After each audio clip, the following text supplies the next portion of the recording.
Welcome back, Red Spotters! I'm the Red Spotlight Podcast. I'm your host, Alexis J. Soto, joined by Mr. David Francisco in our first joint episode in over a month, it seems like.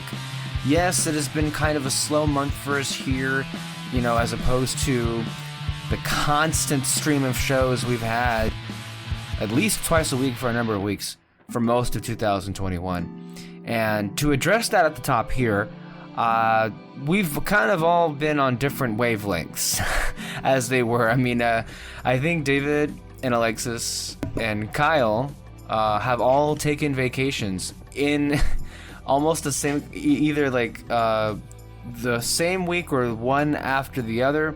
And so if you've also noticed that Fantasy Fair podcast has not had anything new in some time as well, that's because both of the hosts have been in different parts of the country, and in some cases out of the country. And yeah, that's kind of how it's been. Like, Peter has, we have gotten together for a number of films to watch, some of which we've discussed on here, like Jungle Cruise and The Green Knight, as well as The Suicide Squad. There were others that we have not gotten the chance to talk about because we kind of there's a lot of things to talk about right now and not enough time to do it, and we have to kind of prioritize what it is we want to discuss, which is why last time we announced that the Fear Street films that are on Netflix, we're going to save those for October, I believe, for the Halloween season. Those are 3 films in and of themselves, and so we meant to discuss that, but it just didn't materialize in the light of so much content that has seemingly been kind of an onslaught. I don't remember just being so overwhelmed with it, and then of course because of our own incompetency, it seems like we still haven't been able to move on from 2020. That damn show at this point. I think we discussed that we're not going to be able to film/record that episode until maybe the end of the year. Oh my god. And if it wasn't enough, there's just so many more movies coming out. Like this week, we're going to go see Free Guy. I know David already saw Free Guy, but Peter and I we meant to see it last week, but we didn't get a chance to. But this week, hopefully, we'll be able to do that. As well as the fact that there was Candyman, and then also Shang-Chi, like literally one after the other. And I'm kind of nervous because I know Peter and I intend, and we are going to bring back to the table for 2 months, for September and for October, because we want to do 2 months of themed horror movies, one of which will include the original Candyman film that came out in 1992, currently, by the way, streaming on Peacock. So for those of you who have the service, if you want to see some of those films that we'll be discussing, it will be on there as well. And that's just on the film side of things. The last David and I came with you, we had the Loki finale to discuss, and with a month being gone, a lot has happened, and we have kind of a combination of shows to discuss. We're gonna go at them one after the other. Some of these shows have completed their broadcast season. Some of them are beginning their broadcast season. Some of them are on hiatus. And then also news as far as what's happening to some of our shows. Casting news, as well as creative changes, as well as certain films that we haven't had the chance to discuss together. We had a review for The Suicide Squad with Peter Martinez last week, but I do want to get, of course, David's thoughts on it, excuse me. And then also trailers for Eternals. They just had their final trailer.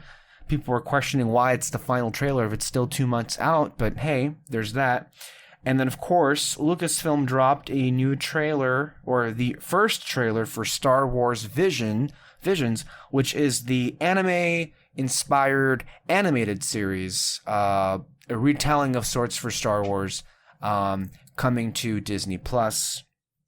And that's and also the shows that we want to get to, as far as at some point in this show, we had no particular order, but He-Man, What was the full title of the show called? Well, it's not He-Man. It's just Masters of the Universe Revelations. He-Man. Well, there's the first problem. I'm kidding. I'm kidding. I'm kidding. The Masters of the Universe series, which had the first 5 episodes, I believe, on Netflix. The Bad Batch, which was the other Lucasfilm animated series, which just finished its first season. What If, which is the current Marvel Studios production, the first animated production that they had so far, currently on Disney Plus, dropping episodes weekly. We just had the first 2 episodes. And then I want to talk about Dragon Ball Super, which is, of course, a sequel series to one of, if not the most recognizable anime series of all time. And one, of course, that had long since, at this point, it's been 2 years, well over 2 years since it aired its last episode in America. And here I am 2 years later, just catching up on it. And man, I have so much to say, so many thoughts, and just kind of, talking about the series as a whole. And yeah, that's kind of what the show is going to be like today on Red Spotlight number 343. So not in that particular order, but we're just gonna kind of go with the flow, only because there's so many things to talk about, and there may even be more. I don't know, David. Was there anything I missed there that you wanted to start off with that wasn't in that list? I mean, no, that's basically all we do talk about. Yeah, basically. God, there's so much going on right now. It's crazy. Mm-hmm. I'm not even sure where we are in terms of what shows are coming up, but yeah, let's just go ahead and catch up with the stuff that we've missed slowly but surely. Mm-hmm. And maybe the best way of starting off is with catching up with some of the news that has happened, right? Yeah.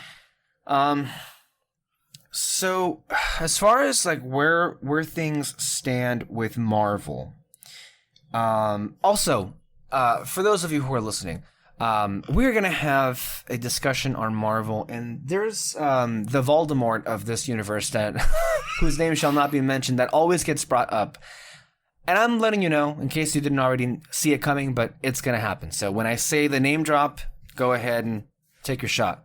Anyway. With Marvel, as far as I hope you understood what I was talking about there, because it was pretty obvious, at least to me.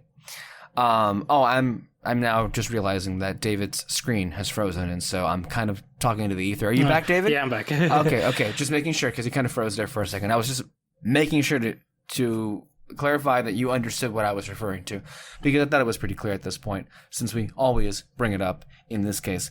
But with Marvel and where we are right now, so I guess a little bit to it. I realized we didn't really explain ourselves as to why we're not covering What If on a week-to-week basis. Unlike the other shows that we've talked about on a week-to-week, whether it been Loki, Falcon and Winter Soldier, WandaVision, or Agents of S.H.I.E.L.D., this particular series, there may be a through line, maybe perhaps, but the whole concept of What If is it's a very episodic series and a very anthology-based series. These very what-if situations, and it's not exactly the show that is going to be telling a consistent story all the way through. And similarly, how we made that choice with The Bad Batch, even though The Bad Batch did have an overarching season storyline, I think you just know, as long as David and I have been doing this, you recognize almost immediately what kind of shows, first of all, lend themselves to a consistent and healthy discussion on a week-to-week basis, primarily speaking for our purposes, and then second of all, if it would be better or not to just wait for the season to end, watch the whole thing through, versus then watching it week to week. We've spoken at length about, certain shows, you have to weigh those strengths and disadvantages against each other, right? Some shows have the strength of being week to week. Some shows do not and are better experienced all in one sitting. And then some, it doesn't really matter because they're good either way. Mm-hmm. So it just depends on that. And we made that call with The Bad Batch that there really wasn't much. There wasn't if we were to have done a Bad Batch recap show every single week, it would have been 20 minutes. Yeah. And that's you see? From the show, like, we probably would have said the same thing. Like, oh my gosh, it's just some character dynamics and stuff, connections, whatever. And there's not really much to discuss week to week, at least. It would make a much more interesting season review rather than a week to week review. Same with What If. There's a lot of cool stuff with the first 2 episodes of What If, but again, like, it's not going to be a consistent conversation as like with the other shows that we're building off one like serialized narrative after the other. So them's the breaks when it comes to that. So that's why What If isn't getting that treatment from us, but we will definitely have a discussion on it today on the first 2 episodes to get an initial impression, and we will also discuss it when it all ends. I believe it'll have 9 episodes this season. But as far as Marvel is concerned, there's a lot going on with Marvel. When isn't there? We just had Black Widow come out. It didn't do terribly well at the box office. It didn't do terribly well with audiences, it seems like. It was kind of like a lukewarm reaction. It also didn't do terribly well at Disney Plus. It's kind of just fallen off the radar. Even when you go on the Disney Plus trending page, it's just not on there. The first thing I wanted to say about that is, if it hasn't already been voiced 1,000 times, I believe we did mention it last week with Peter when we discussed Suicide Squad, where somebody actually went on Twitter and they uploaded a deleted scene from the film, and when you saw that sequence. You just know that was originally intended to be perhaps a closing to the film. And in this particular sequence, you see Natasha come back to Ohio, the hometown where she lived for 3 years. Spoilers, by the way, for Black Widow, although there really isn't anything to spoil in my view. But she lived there for 3 years with her family, with Florence Pugh and her, the other 2, David Harbour and Rachel Weisz. And she had an encounter with just this random little girl who was the only one among the entire children in the area to recognize who she really was. And then she did her signature, I believe, not a fist bump. I thought it was a fist bump at first, but I think she was like emulating the pose, not the pose, but like I guess her pose. Yeah, sure. She's a poser, as they say.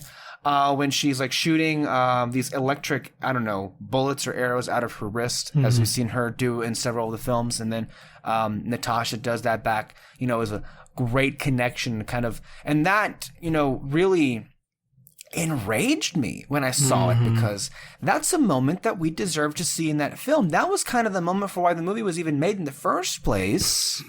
And yet it wasn't even in the movie. And then when you pair that up against with like, especially with some of the other, with the ending that we got. What was the ending that we got? Oh, the ending that we got was... She gets a jet. She gets a jet, and we hear the Avengers theme. Which, not necessary. It's not... No, it's just... What was the point of that? Just to see where this connects to Infinity War, as if we couldn't have put the pieces together ourselves in our minds? Like, really? That took priority over a character moment we were demanding that we got from this character in this movie? And honestly, what made me more sad about that clip is just that moment, though, where, the little girl, she, like, pretends to, like, shoot electric whatever at Black Widow, and then Black Widow does the same thing, and she gives like a little poof, like that noise, like a pew sound.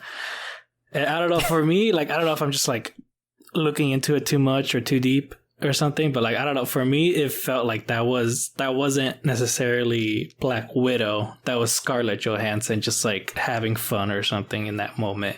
And I don't know, just because like from what I've seen like on the internet, she seemed super excited for her own movie finally.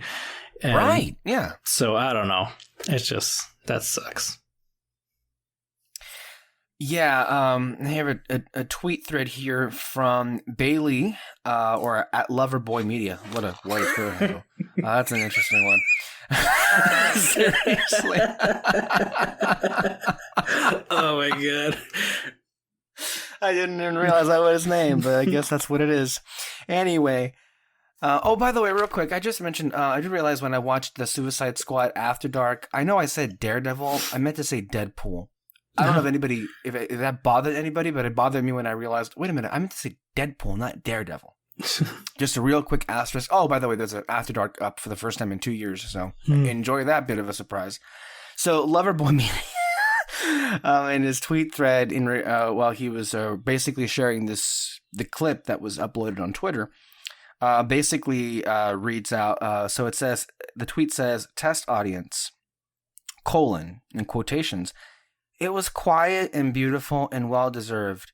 I think I might have cried, actually," it cuts off. And then Marvel, and again, in their response, in their quotation marks, "They're feeling real emotion again." Cut it. And it goes on in the thread. Nah, this is the kind of coda the movie desperately needed as a send-off for Nat. I'm legit angry.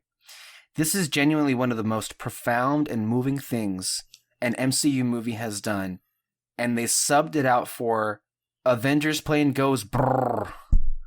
Or this has massive broom kid energy from The Last Jedi, and I wish more pop culture movies had moments that revered the imagination of kids and actively tried to make them feel special. Yeah. I don't think... Is there... Oh, I mean, I know their Black Panther kind of had like a moment like that in its ending. Do you remember? Sure. Yeah. Yes. Yeah. No, but I mean, I was just trying to say, like, is there like a moment like that in any of the other Marvel movies? And that's kind of the only one I can think of. So that one, I think, you know what? For all the crap that we've given Black Panther throughout all of time, it seems like, you know what? That's actually a pretty good point, because even when you were watching and you definitely felt that was Ryan Coogler's heart coming through in that particular scene, you know, with T'Challa basically going to this particular neighborhood and in a way kind of giving back, especially with the ending with where Shuri was, I believe, she was tasked with a home development organization of some sort, if I'm not mistaken, if that's how it ended off. So yeah.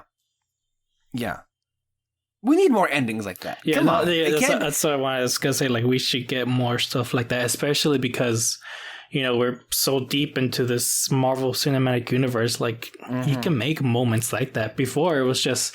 I liked in Avengers where, you know, you get that woman in, like, what is it, the coffee shop or something. And at the end, she's, like, thanking them on the news and all that. And, like, that moment, it's kind of different because it's not so much like, oh, like, you're someone that it's inspiring me. Like, no, that's just someone who's, like, grateful for being saved and all that. Which is a nice moment, though. I'm not trying to knock it down. But, like, we're so deep in this, you know, you can make moments where you want to... You know, you want to see the inspiration of others. You want to see, like, how the hero impacts real human beings in this particular narrative, right? You want to have those moments for the actor themselves. But it's also, I think, to the bigger picture of all of this, it's like, why was this not in the final edit?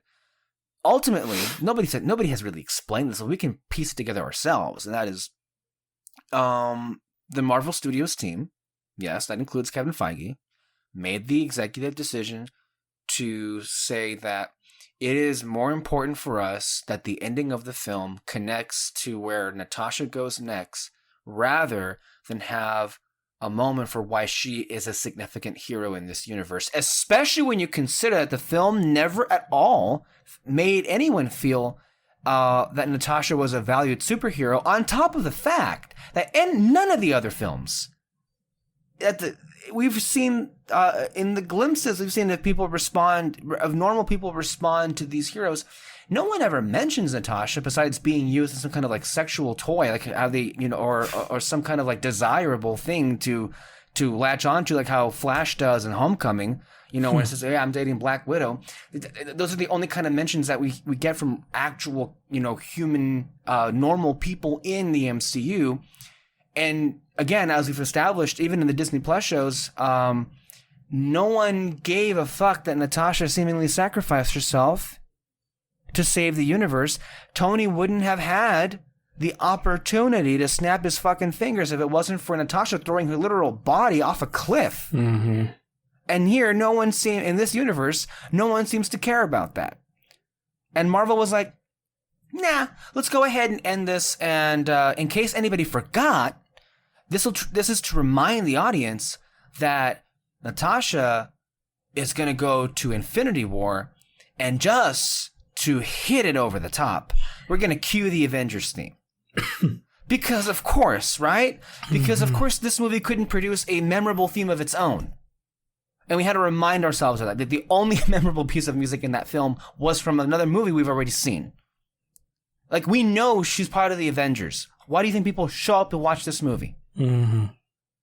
I'm sorry. I didn't mean to get this mad this early. This is just something here. But, like, I'm not over it, man. I'm not over it. And, like, it's these outside forces and ultimately the squandered potential that make me just, like, feel this is one of the most inferior films of the year.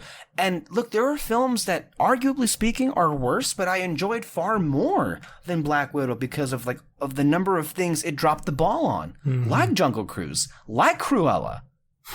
Seriously. And who would have ever guessed that I'd be saying these words when the year started? I really liked Jungle Cruise. I actually enjoyed Cruella. I don't recall the last time I actually enjoyed live action Disney movies. What year is this?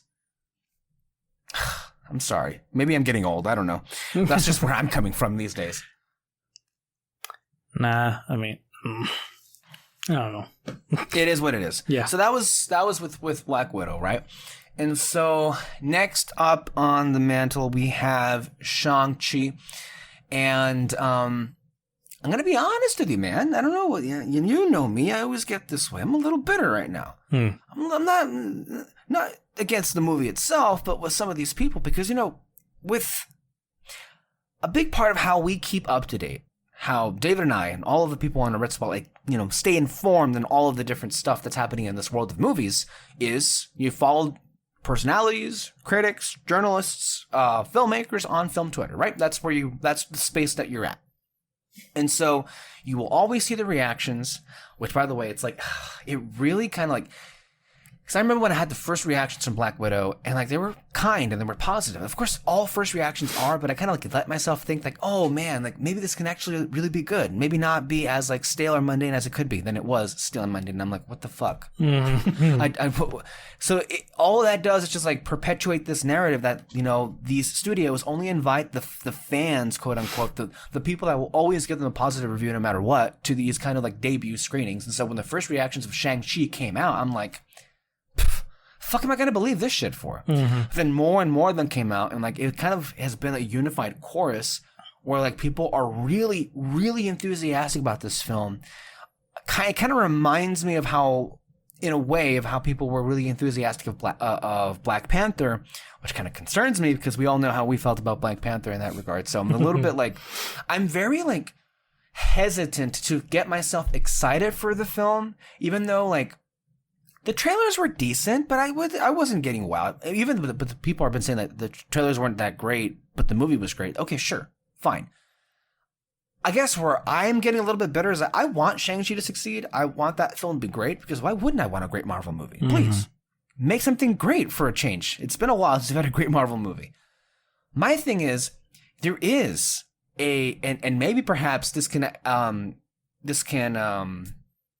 we may have to push the pause button on the Marvel discussion and head directly to DC, because I'm sorry, man, if there is a masterpiece of a superhero film this year, it's going to be hard to top Suicide Squad. The Suicide Squad by James Gunn. I was so enthusiastic about that film, and even more so in the days following, and even more so in our review with Peter.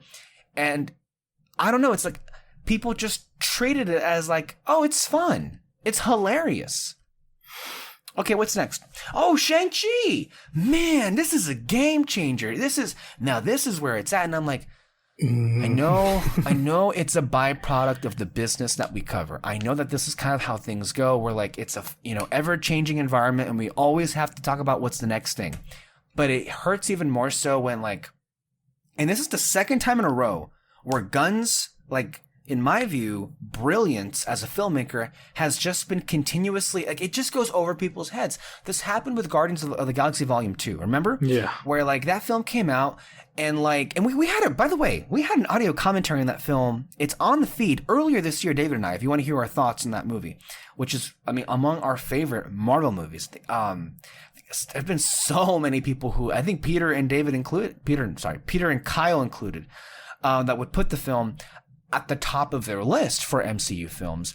And I remember when that film came out, like, it got the shaft in a big fucking way. It got like a stink on it. Like, people just didn't get what the movie was trying to go for and just dismissed it as nothing but jokes and nothing serious. And it kind of breaks my heart that people just, I don't know what it is, but they can't see the heart that is so, put on display in these films. And again, here with Suicide Squad, I should say The Suicide Squad. I have to make that clarification. With The Suicide Squad, there is so much to unpack in that movie that people haven't taken the time to, at least that I haven't seen, especially not on the discussions on film Twitter or even on YouTube. And now we've already moved on to Shang-Chi, and I have a hard time buying that as good as that movie could be, it won't hold a candle to the work that James Gunn did with Suicide Squad. Mm-hmm. And that's just where I come from. And you know me. I guess I'm just a naturally bitter person by design. If I see that things are not being appreciated enough, I'm going to bitch about it. And that's kind of why I have this show. That's why I'm doing here. So that's kind of where I'm coming from. David, you choose whatever I just said you want to respond to, but if you'd like to also take this time to tell us what you thought of the movie. Also, if I may ask, where did you watch this movie? Suicide Squad? Yeah. I saw it on HBO Max, actually. I've been wanting to go in theaters, but like every time... You should have, man. It was a great experience. No. But at least you saw it, unlike a lot of people who just... Well, that's another thing. That's another issue. Most people just ignore the movie, it seems like. So no, yeah. I've seen it twice already, and actually my dad and my sister are watching it. My dad's watching it for the first time right now. So I don't know if throughout the show you hear, I don't know, gunshots and screaming. Very faintly, though. But yeah, that's just the movie going on. Or blood splattering all over the place. Splattering all over the place. But no, yeah, it's just, I don't get people. Especially like that one comment you just said of Shang-Chi is a game changer. Nah, that's Suicide Squad. How many times do we have to hear that though? Like, how many times have we heard it? Like, I gotta be honest with you.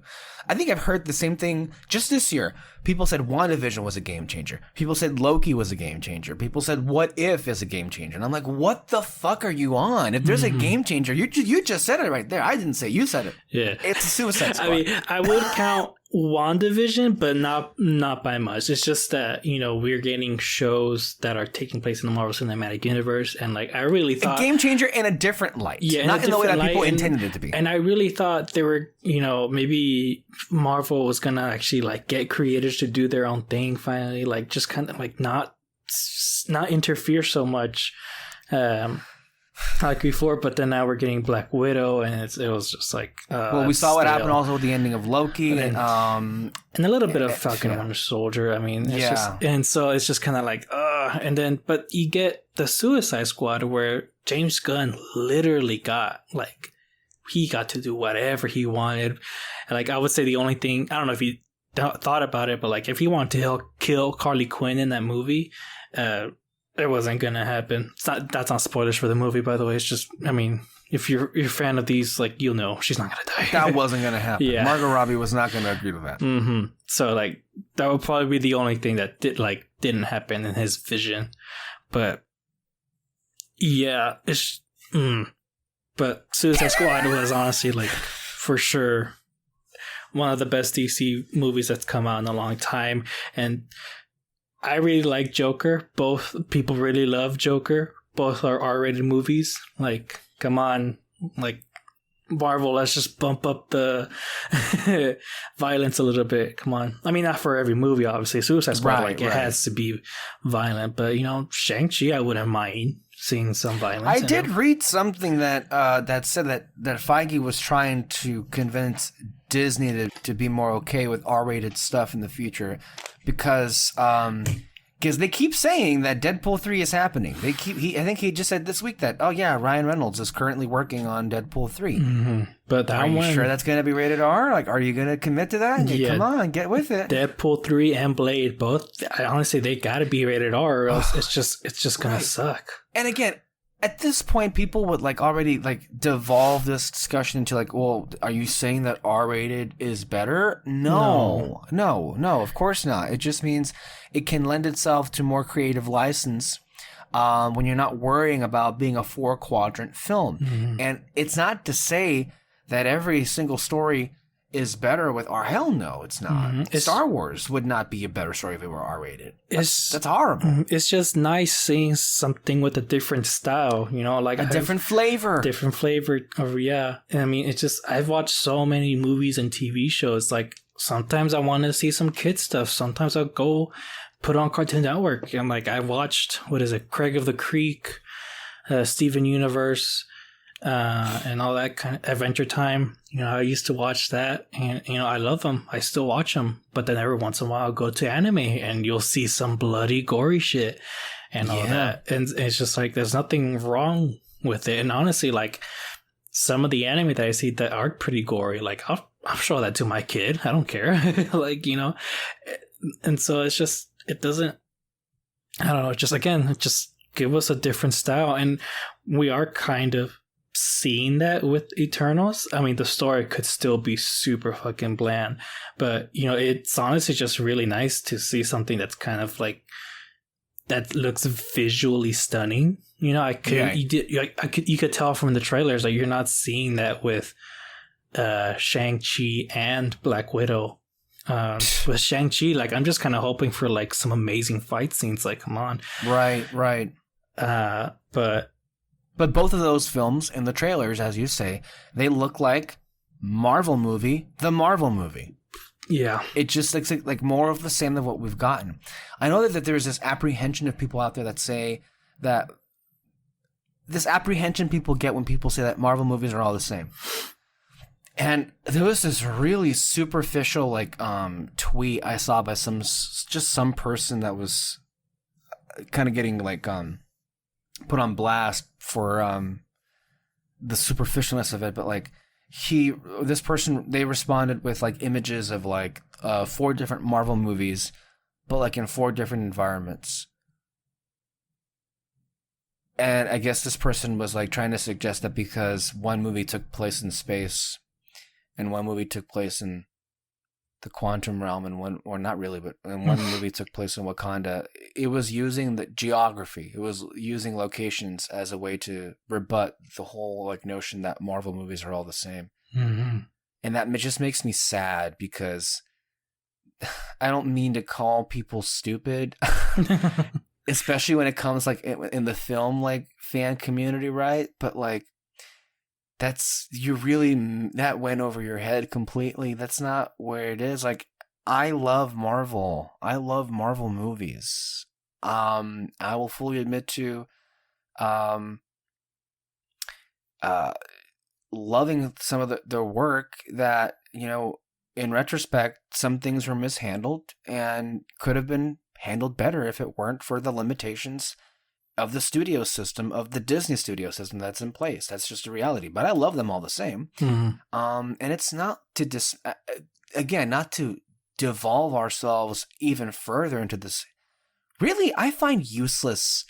We talked about this useless / annoying discussion. This happened, I think, one week when we were off air, you and I, David. People wanted to relitigate when, of all things, when Suicide Squad came out, James Gunn was asked a question in the press tour about Martin Scorsese's comments of Marvel movies. Again, like, why are we still talking about this? And it's like, people, and I'm seeing it, and not to both sides this bitch, but seriously, I've seen it on both sides. Mm-hmm. People wanting to reignite the flames of this, and it's just a useless conversation, because we've went over it time and time again that Scorsese's comments weren't attacking the films themselves. They were attacking the studio system. They were attacking the what films are made and what films are not made, which has personally impacted or has affected him and has limited the movies he's been able to make because of how unsuccessful they've had with general audiences. Mm-hmm. Now, we've also said that to the matter of like whether or not Marvel films in them of themselves lack the capacity to create emotion or to move you, well, if that's what Scorsese was coming from, we've said, well, that's just flat out wrong, because we, as David and I, personally, as well as many people, have been moved very much by some moments of these movies.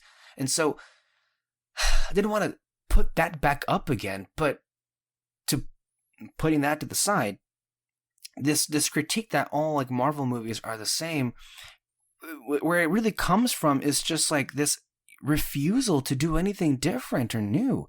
A new location isn't doing anything new if it's the exact same story. We're talking about the story structure and the same beats. Again, we're going to watch another origin story. Sure, with comic book films, origin stories are just going to be part of what we see. And it's how you do it different that ultimately is going to get you pros or cons, right? In terms of how people see it. That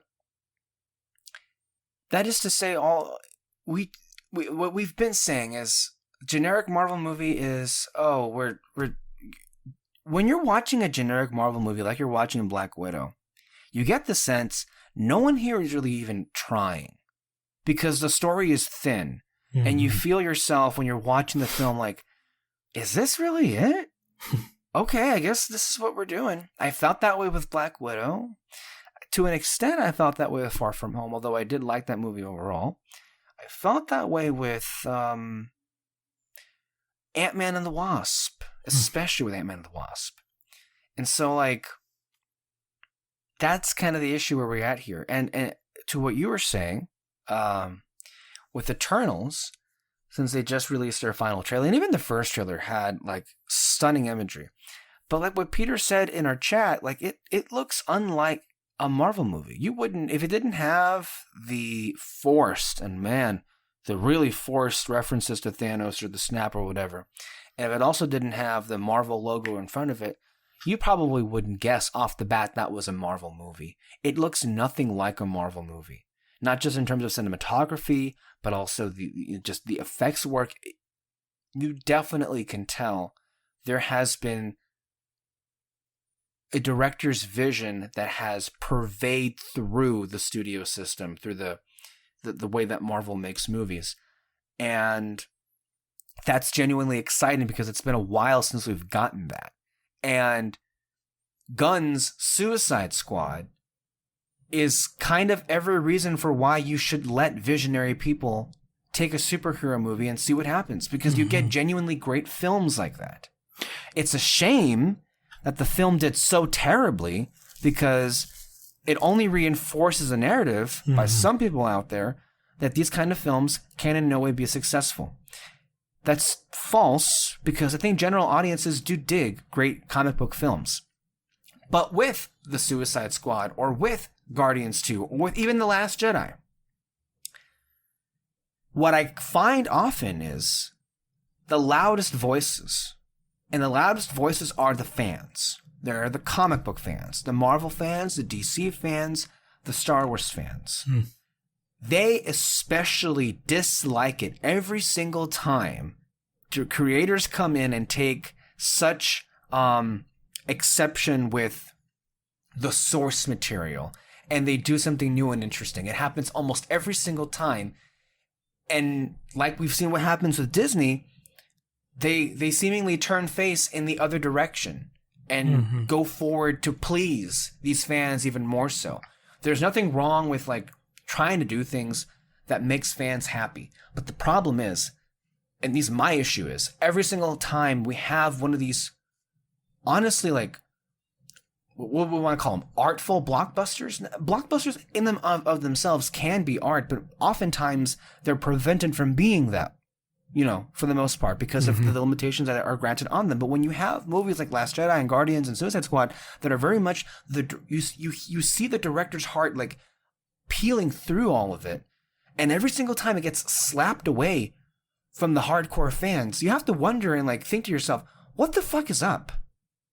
Like, because what you and I, David, and people on Red Spotlight are trying to do is we're trying to, with our own tiny voices, we're trying to make it clear that we want these Marvel movies, these Star Wars movies, these DC movies to just stray away from the same generic story they've told and do something new and interesting. Mm-hmm. But every single time they do something like that and they let like somebody walk in and, you know, actually direct the film, and every single piece of the film is the director's, and their response is mass apprehension from fans, it just makes it so difficult. Mm-hmm. And then when you see the stuff that gets fans really excited, like that last episode of Loki, it had nothing to do with Loki or Tom Hiddleston.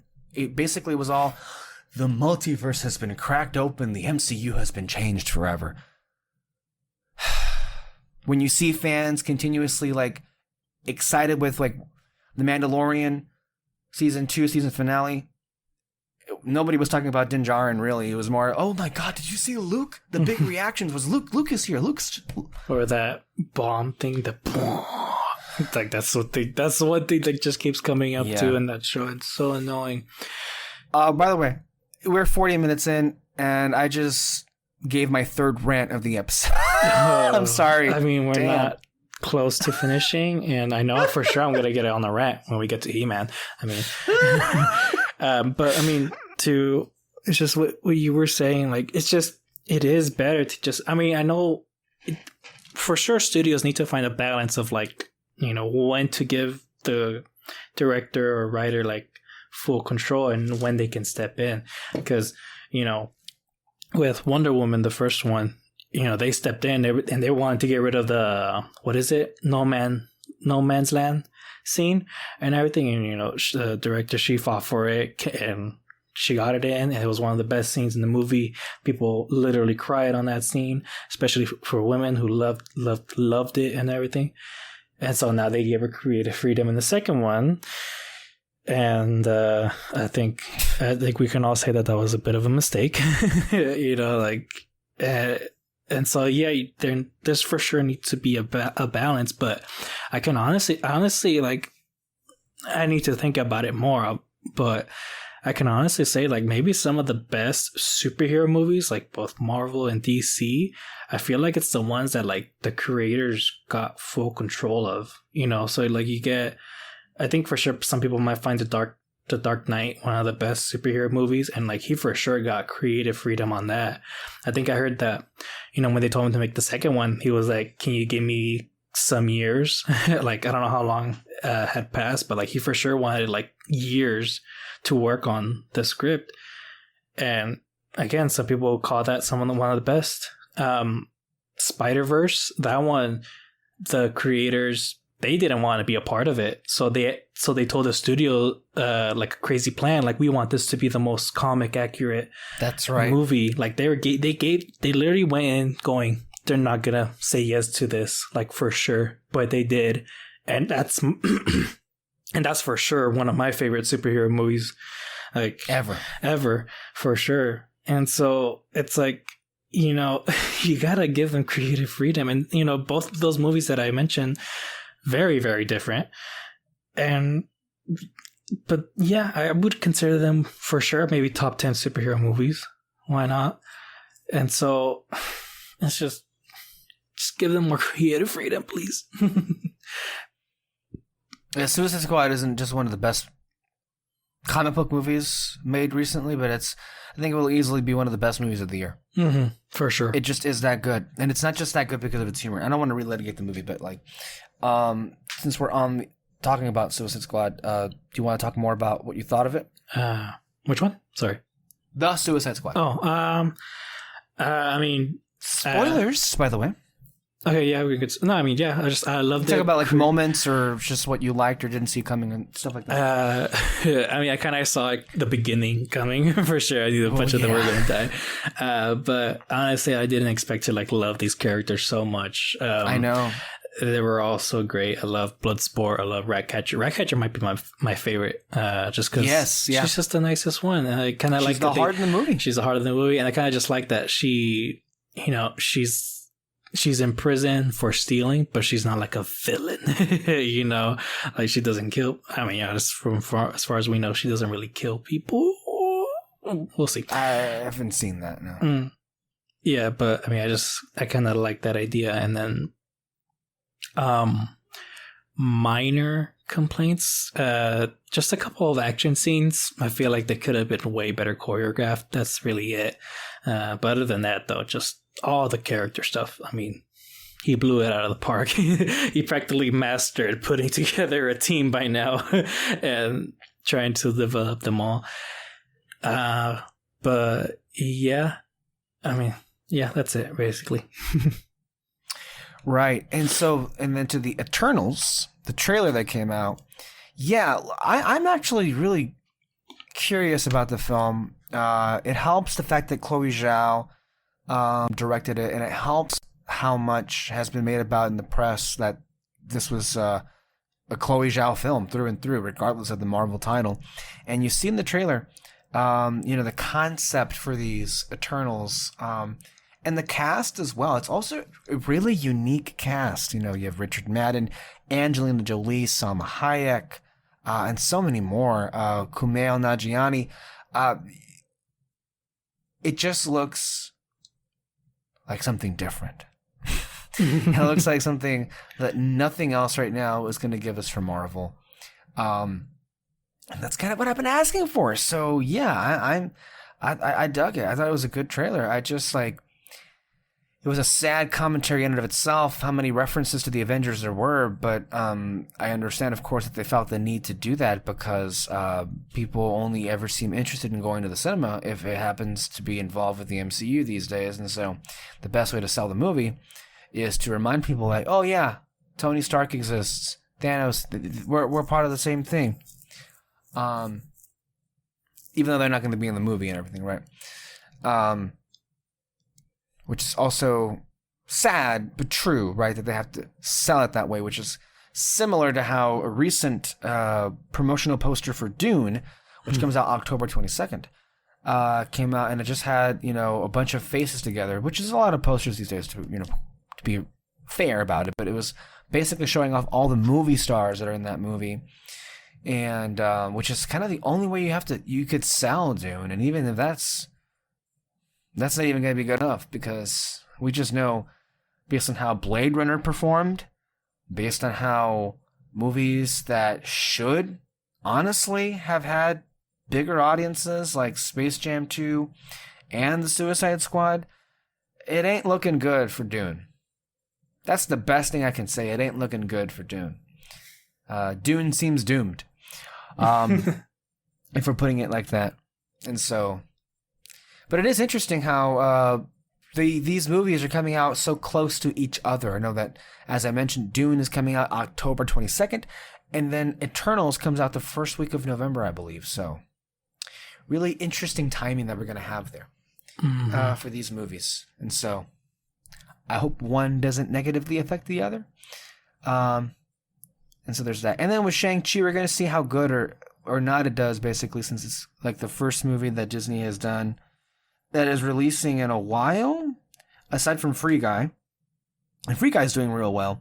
But with Shang-Chi, it's a big blockbuster, right? And so this one's going to be exclusively in theaters. It's not going to have a streaming component. And so how that performs is going to be really interesting to see. So, yeah, there is that. Now, what's next for Marvel? We know Hawkeye is coming out this year. I think they said, or not they said, but I think I remember hearing/reading somewhere that Hawkeye is planned to be released the week of Thanksgiving or the week before Thanksgiving. So we're heading we're talking about the end of the year, basically, which basically we're almost there. And I'm curious, because people were talking about it. Are Disney Plus going to have Hawkeye and the Book of Boba Fett, which is supposed to be coming out in December? Are those two shows going to overlap? That's going to be interesting, because that would be the first time they've had a big Star Wars show and a big Marvel show out together at the same time. We had thought Miss Marvel would also be on the docket for 2021, but I think we're going to get an announcement fairly soon that we're probably looking at January of 2022 for Miss Marvel. Hmm.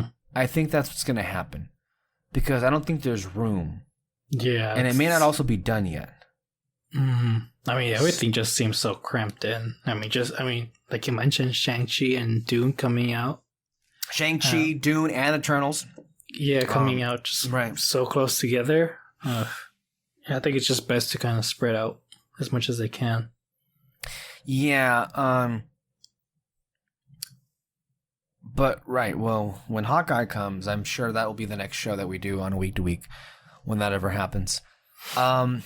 What else is happening? Oh, yeah. Disney, I think Bob Chapek announced a Disney Plus Day, which basically seems to be like what they did last year, which was on Investor Day. They had a whole bunch of new announcements in the way of shows and projects that are coming to Disney Plus.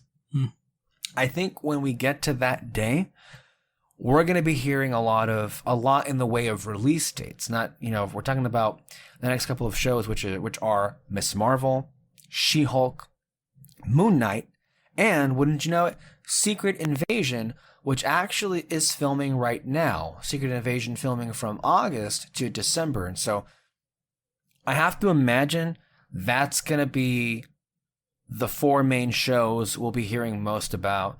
And I think we'll know more details about Secret Invasion because, damn it, if we're not really interested to see what that show's going to be, in light of so many rumors / reports, they still haven't dropped, by the way, a trailer for Spider-Man. And it's making me think, are they considering moving that movie to next year? Because Spider-Man No Way Home is supposed to be coming out Christmas time, basically. Mm-hmm. Which I would love to see that Christmas time. But I guess we'll have to see where things are with Delta variant and COVID, right? Because Sony moved Morbius, right? Was that Morbius or Craven? No, none of those. I'm sorry. Venom. Oh, Venom. Venom. They moved Morbius to January or February, whatever it was, quite a while back. But Venom was supposed to come out September, and now it's coming out the same day Halloween Kills comes out. Yeah. Oh, wow. Yeah, that's some shit. I didn't see the first Venom. I think you did. Yeah, I did. But that movie wasn't on my radar so much. The fact that Andy Serkis was directing it, I was piqued. My interest was piqued about it, but I really wasn't thinking about that movie all too much. But nevertheless, it's there. And so it kind of made people concerned about what would happen with Spider-Man. But I guess where my interests mostly lie is whether or not Charlie Cox is going to be coming back as Daredevil. And after this whole multiverse thing, because a lot of the rumors / reports are that is indeed happening. Not just with that character being in the Spider-Man film, but also, I guess, supposed to be in She-Hulk and other projects, Secret Invasion included. Like, there's a number of different reports / rumors out there that we've discussed, I believe, a couple months back about what would happen with Secret Invasion. And so lately, because it's filming, more and more has been coming out in terms of like, it's ramped up the speculation. There have been some interesting updates / casting choices, not with the show itself, but have made us kind of speculate about what's going on. And I want to make sure I break this down as plainly as possible. So, what happened in the last 2 weeks? There was this random update on IMDb. Now, could this be fake? Yes. Is it likely that it's fake? Maybe. But based on everything I've read no, the IMDb was legit changed. And according to what we've read, and all this stuff I've shared with David, the only people who really can update the IMDb are people involved with the show themselves. And so, what was installed in the IMDb update was new casting for the show in the form of Michael B. Jordan, in the form of Tom Hiddleston, Anthony Mackie, and Clark Gregg. Which when you look at that, you kind of like, oh, that's fake. What are all those characters going to be there? When you think about it a little bit, there may be actually more credence to believe that some of these people may be there because I'm just like top of mind. What would those actors be doing there? Maybe they're playing like scroll versions of those characters, or the scrolls are playing them, I guess, so to speak, and they need the actors to be there, actually.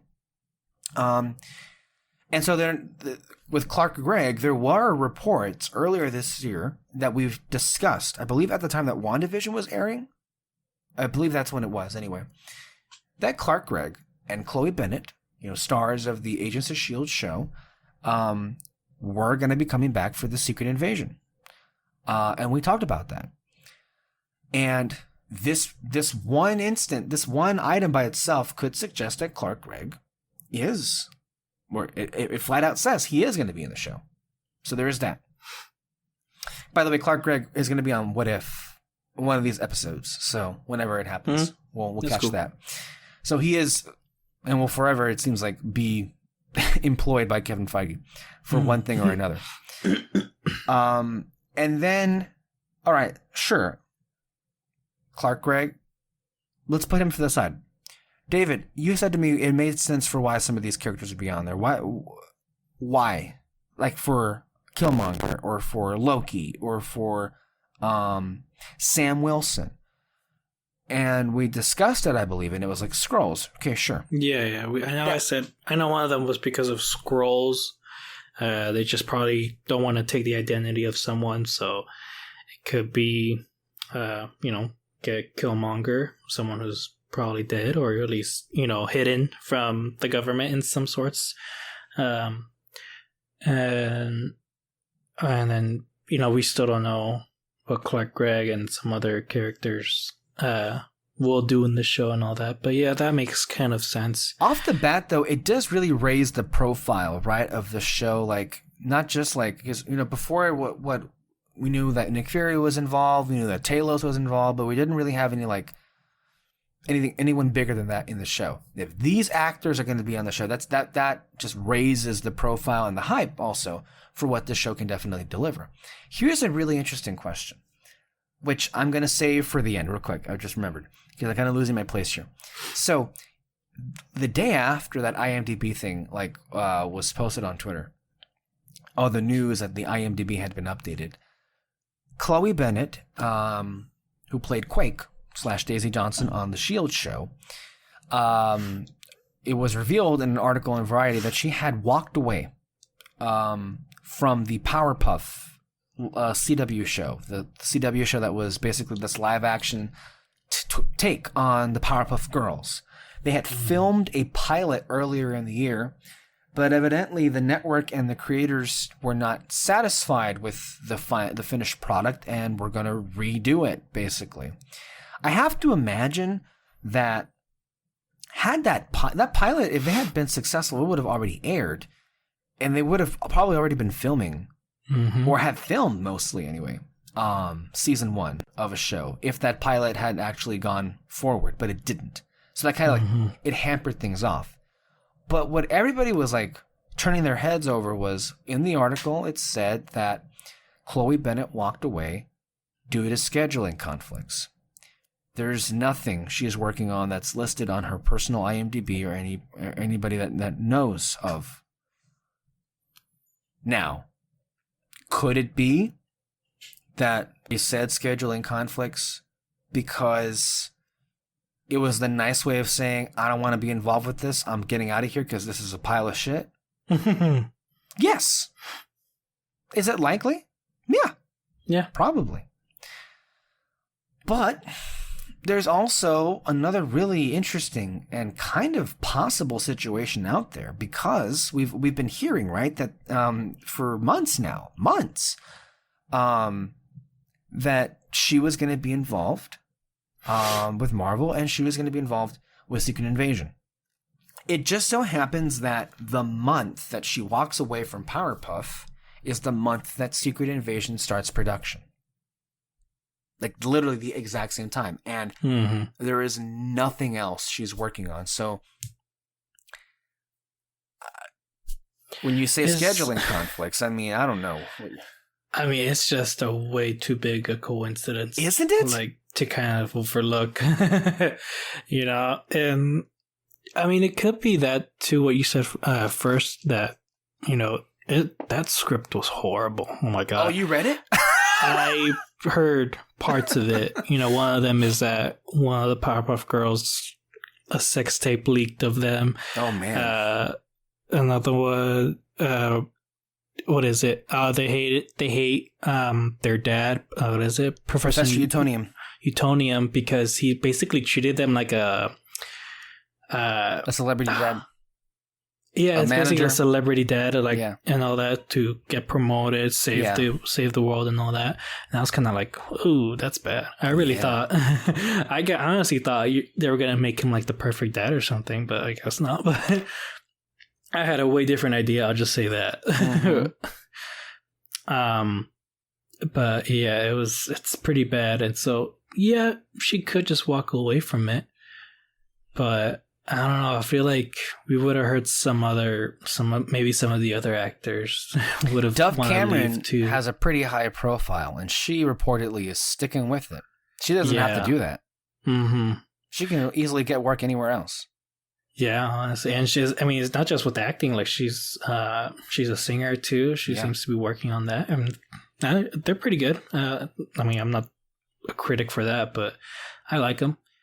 And she also had that one recent Apple TV show coming out. I haven't heard anything about it, but I don't know. I'm not gonna fucking say the name, but it's too weird. Dove Cameron. Yeah. The one Apple TV show that's like a musical thing. It's a weird ass title. I don't know. If you're watching Apple TV Plus, watch Ted Lasso. No, I'm seriously. Watch Ted Lasso. Got a flyer here from I'm holding a flyer from the Apple store I went to last month. They were handing out these, and it comes with like these stickers in the back. That's cool. Ted Lasso is an amazing show. I just rewatched season 1. It was so much better than I remember it being. And I'm watching season 2 right now. I just finished their week. They're dropping episodes weekly. Literally, as of the recording of the show, I got a notification on my phone, my iPhone, obviously, that they dropped episode 5 on the streaming service. So, and the last one they had was a Christmas episode, and it was really nice. So go watch Ted Lasso, guys. Just want to put that out there. That's cool. Mm-hmm. But yeah, so I feel like maybe we would have heard someone else wanting to leave, or, you know, some just stuff going on with production. So the fact that it's just her leaving and nothing else is really coming out of the show, and the timing of it, I think it could be because now if you look at it from Bennett's perspective, if they're about to finish wrapping up the I guess tweaks or edits to the script, and they're about to film again, I think they were looking at filming it in the fall. That would be in the middle of the production for Secret Invasion. I mean, if you buy the fact that she's doing Secret Invasion, that she couldn't do both. But I thought what was really what made it feel real for the first time was the 1-2 punch of that but the update to IMDb that included Clark Gregg's name to it, and then the stuff with Chloe Bennett. And remember that the report, especially from months back, that said both of them would be coming back to the MCU and most likely be in the Secret Invasion TV show. So, I don't know. I feel like I buy in more to that happening now than I did before those couple of days, because it just seems like too much of a coincidence for that to be a coincidence. Also, we to acknowledge, of course, that, David and I are hope springs eternal, as they say. We'll always be hoping for the best of things to come. And we genuinely would want these characters to come back. We've been asking for that to happen for a while now. A lot of people have. But of course, we know how these things go, and we like to keep our expectations low as to not feel so disappointed. But I don't know. We're seeing some things. It felt like, you know how in season 5 of the show, they had Robin, the Inhuman that could see into the future or in the past, really. And she kept saying that, referring to Coulson, he can put all the pieces together. this feels like that. Like the pieces kind of can come together here. But then here's my question that I was going to ask in the beginning of this discussion with Secret Invasion. And it's not something maybe we have had this discussion before when this report first came out of Bennett and Greg, because you had theorized, okay, maybe they could be coming back, but maybe they're playing different versions of the characters, not the ones specifically from S.H.I.E.L.D. But here's the thing. Because let's be real. That was in the days of WandaVision. I think maybe that was before the Darkhold thing even happened, but at the end of that series. But we had WandaVision, we had Falcon and Winter Soldier, we had Loki, and What If. It feels like they've gone out of their way to like not address the existence of this show. And we've pointed out several times where they very easily could have done that, where it wouldn't have gotten in the way of the narrative. That last episode of Loki where they had like all of these different like quotes from all these different MCU movies and shows, they could have very well have easily they could have pulled like audio from S.H.I.E.L.D. and put it on there, right? In the beginning of Loki, they could have very well, Owen Wilson, Mobius could have said, oh yeah, Coulson's not dead. Like there were many opportunities to say the obvious, and they choose not to. Similarly, when Agent Carter was getting, Peggy Carter, or Captain Carter, whatever you want to call her, was getting all this attention with What If dropped, the Legends, which is the Disney Plus clip show for Marvel characters, they had a whole Legends episode clipping together all of Peggy's MCU appearances throughout the years. But they ignored the entirety of her own fucking TV show, which is, by the way, currently streaming on Disney Plus if you want to watch Agent Carter, which I would recommend you should, because it is a very good show and one of these unfortunate mishaps where they were cut off before their time. But the point is, it felt very much like Marvel was going out of their way to ignore this, right? So here's my question. We theorized before that perhaps Secret Invasion takes place after the multiverse itself, and that could explain for why the S.H.I.E.L.D. versions of Coulson and Daisy are there, because, wibbly wobbly, timey wimey multiverse shit happened, and now they're in this universe instead of where they were before. Maybe that's how they explain it. Or is the Secret Invasion show itself an extension and maybe even a continuation of the multiverse crap? I use that word kindly here, but it's hard to follow, but the multiverse things that happen. What is likelier, David? Well, I'm trying my best to be as simple as possible with this stuff. Is Secret Invasion operating in a post-multiverse event universe? Well, actually, or is it, you know what I forgot to say? Jonathan Majors apparently is also going to be in this show. He was included in that list. And the Jonathan Majors plays Kang. So is Secret Invasion another, a continuation? Like, because it's strange to have like Kang and the multiverse stuff mixed in with the Secret Invasion, and that's supposed to be a Kree and Skrull storyline. Mm-hmm. It seems like a lot. It seems like an interesting meshing of things. I'm tossing it to you to kind of make sense what you think all of that comes together and what it means for, come on, what's most important here is Daisy and Coulson. Just being weird. I mean, I think it might be a post multiverse storyline, because that could be the invasion, because that Secret Invasion in the comics is supposed to be Skrulls taking over, and you're fighting copycats of each person. So how do you fix that with the Skrulls being good people now?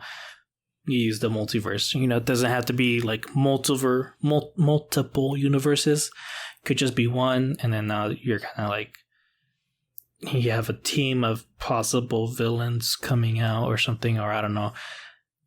So yeah, I think it could be that. And I feel like they're going to try hard to connect the shows together more than they are trying to connect them with the movies or anything like that. So if it's just coming out after Loki and everything, Well, I think it won't come out directly after Loki. Oh, yeah, we know I that because we'll have Miss Marvel, we'll have Hawkeye. Maybe we'll even get again. We don't know the order of these things. We know for sure next year we're going to get Secret Invasion, Moon Knight, which may have had a leaked image or not. We don't know if it's from there or not. Those 4 shows, and then maybe others. I'm not sure so far, but that's where we are. We don't know what order they'll be released in. I assume when Disney Plus Day happens, we'll know more information about that. Go ahead. Mm-hmm. Yeah.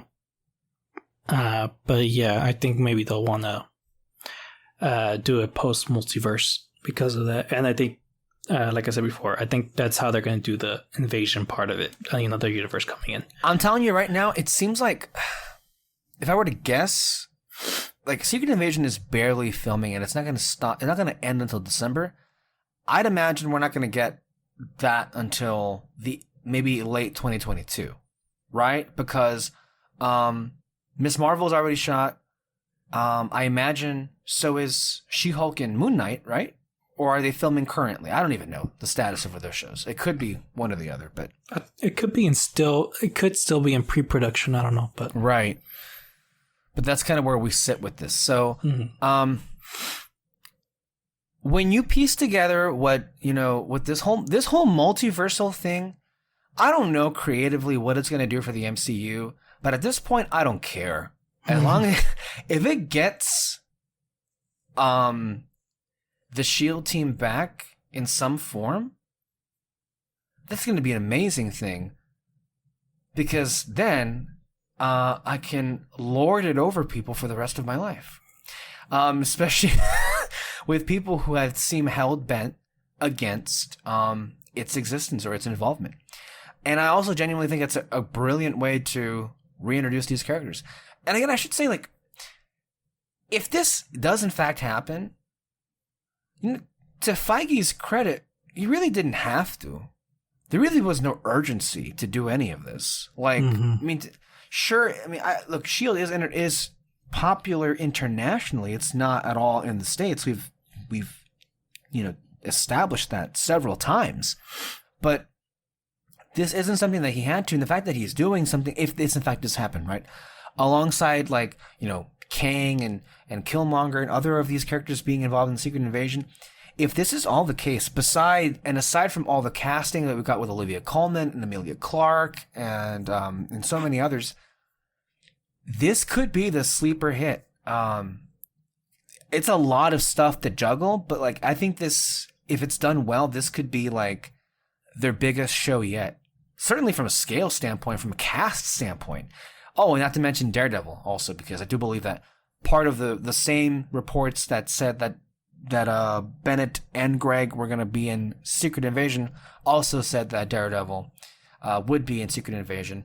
And again, that one didn't seem as far-fetched because there have been so many rumors and reports that said that he would be in Spider-Man No Way Home and in She-Hulk and apparently now in Secret Invasion. So there's an update for you. This very easily, with a snap of a finger, no pun intended, could all go to shit, and the whole thing that we just said could be derailed completely. But where we stand right now, I'll just say I like where things are heading. I like where things stand. They seem tangible, shall we say. Before we get on to David's rant on the universe, the masters of the universe, shall we say, there was one other piece of news, and then we'll get onto the shows. I apologize if we're taking up too much time, but hey, you're here. We're here. We're talking about it.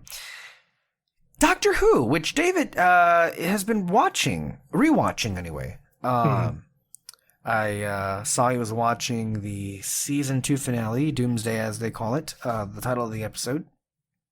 But there's been some recent news in the Doctor Who universe, and honestly, this wasn't at all surprising, and I feel bad, but I also don't feel bad at the same time when I say this.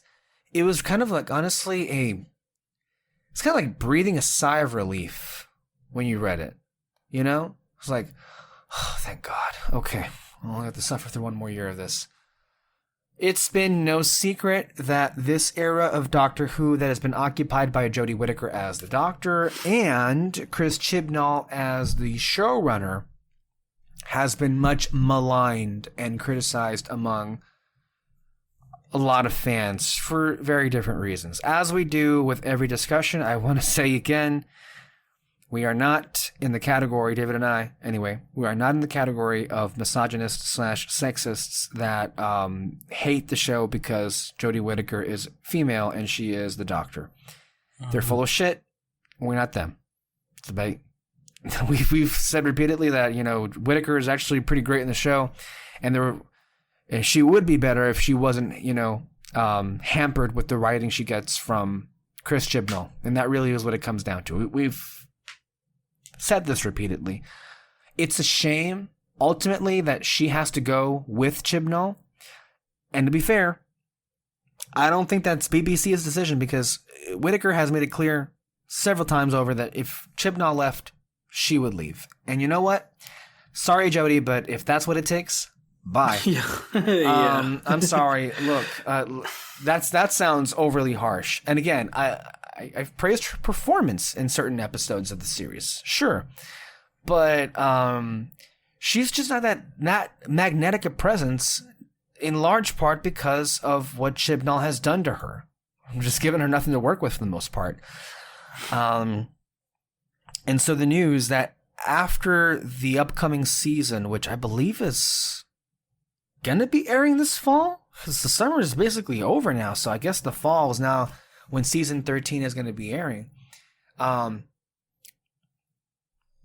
soon as... Oh, actually, that's not even the case, because there is season 13 that will be airing this fall, and then on top of that, there are, I believe, 4 special episodes that will wrap up her run. So probably by the time the year is over, we will get an announcement of who is the next Doctor, and maybe also who is the next showrunner. But we're not going to get into speculation, because I don't know. We'll see when we happens. Right. I couldn't tell you, so we're not going to waste time on that. What I will say is, it's a damn shame that this is the way that the first female Doctor's run has to end. I also, again, people act shocked, but there's a pattern for a reason, it seems like, and I think ultimately it's not a mandate, but it just seems like the creators or the Doctors themselves choose to leave after 3 years. Matt Smith had 3 years, David Tennant had 3 years, Peter Capaldi had 3. And when I say years, I mean seasons. I mean, some of these seasons took there were 2 years in between, or a year and a half in between. So I'm going by seasons, right? Mm-hmm. So this will be Jodie Whittaker's 3rd and final season, it seems like. I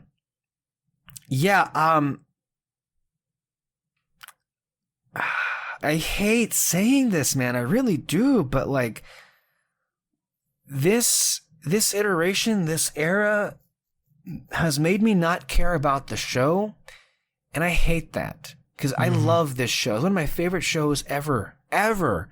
And these last couple of seasons, for a number of reasons, but mainly it's just lost the magic. It lost the charisma. And I want that back. Mm-hmm. And it seems like the problem is Chris Chibnall. And if it means getting rid of him, do it. Mm-hmm. No, yeah, I 100% agree. You don't think they're going to try to get another female Doctor? Or are they just going to be I think they will. I think they are. I think they, it would look really bad if they just went back immediately to a guy. And if that happens, whoo, the fireworks that's going to cause. I don't know what they should do, to be honest with you. The worst case scenario is just maybe be more concerned with getting the right person to write the show. How about that? And then we'll go from there. Yeah, man, I don't know. Is Haley Atwell available? Oh my gosh! Honestly, I would love for her to just play one, like even just one season. Right? Yeah. Like she should do it. Oh my gosh! But no, yeah, I 100% agree with you. Chibnall, get the fuck out. Whitaker, I'm sorry, but I mean, if you don't want to be there, oh well, I guess. But yeah, Chibnall, like, what the fuck? you couldn't write one good one, and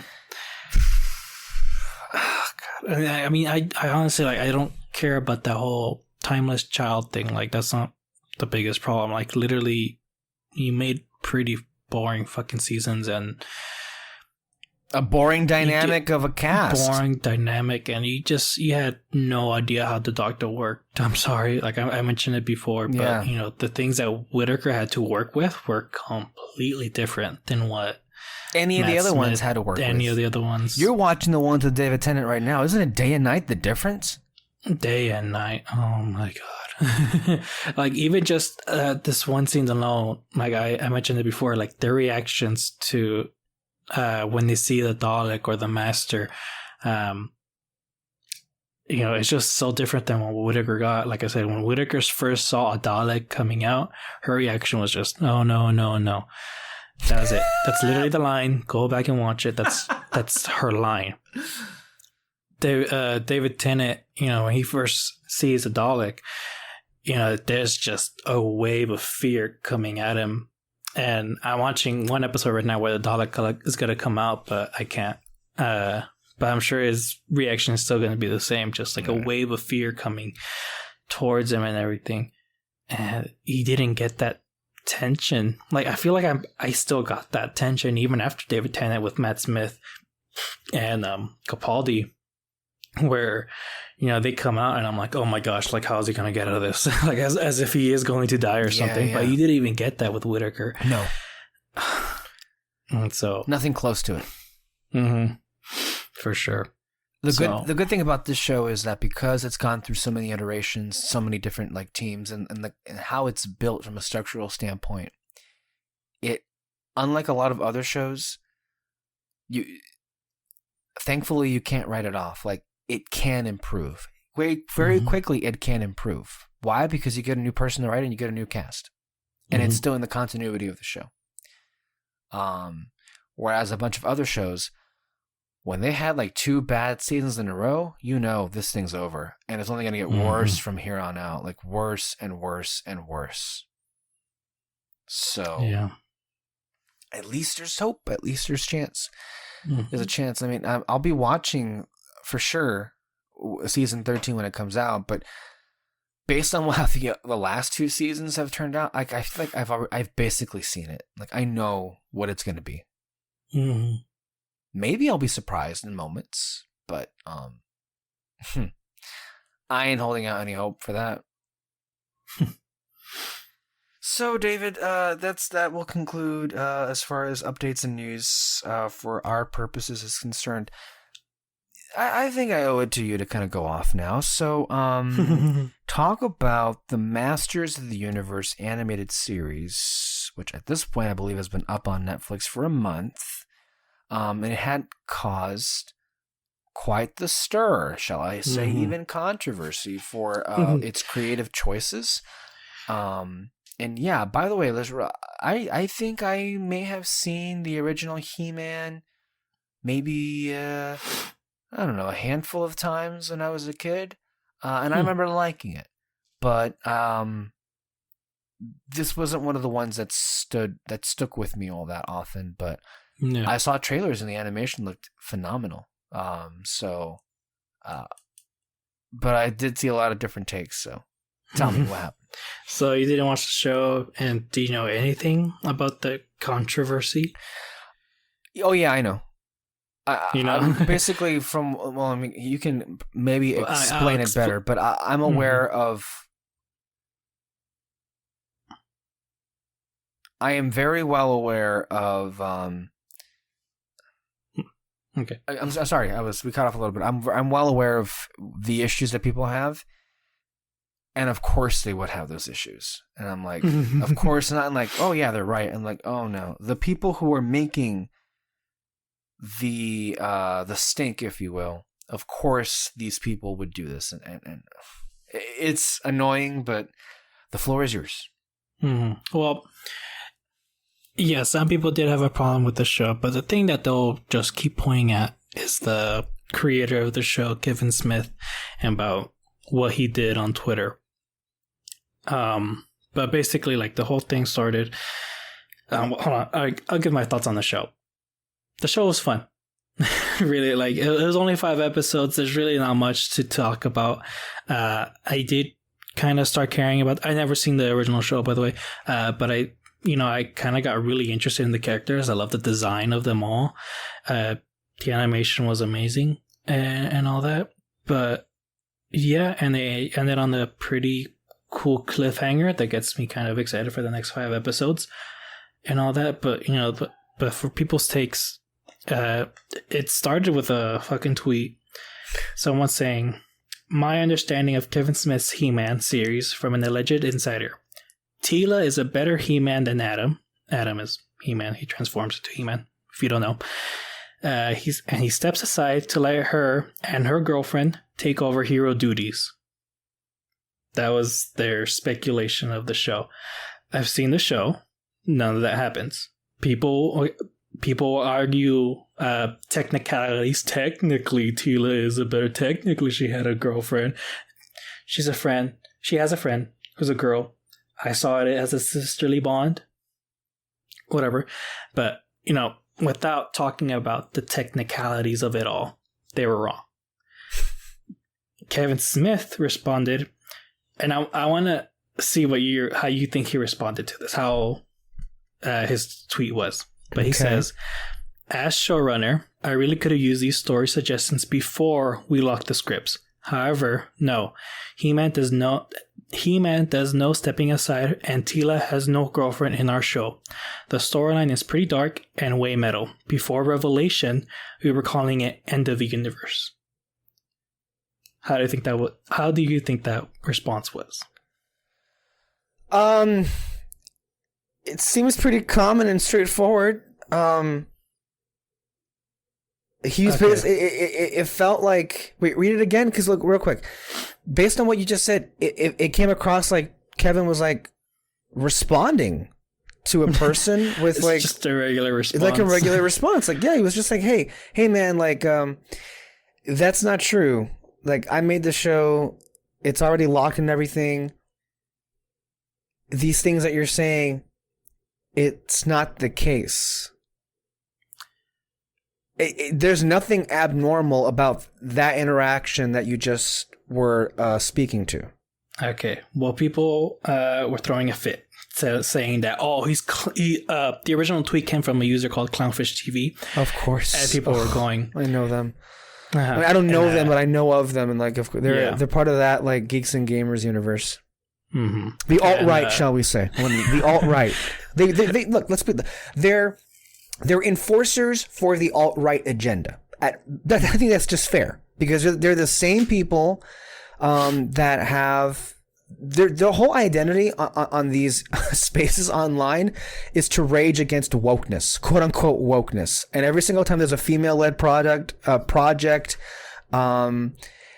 gets better treatment than, I guess, a male co-star, they're there to bitch about it. Mm-hmm. That's a fair assessment, right? Yeah. Okay. Basically, yeah. But yeah, Kevin Smith makes that tweet, and people are like, "How dare you call Clownfish TV a liar? How can you be such a dick about it?" And I'm like, "The fuck?" And what?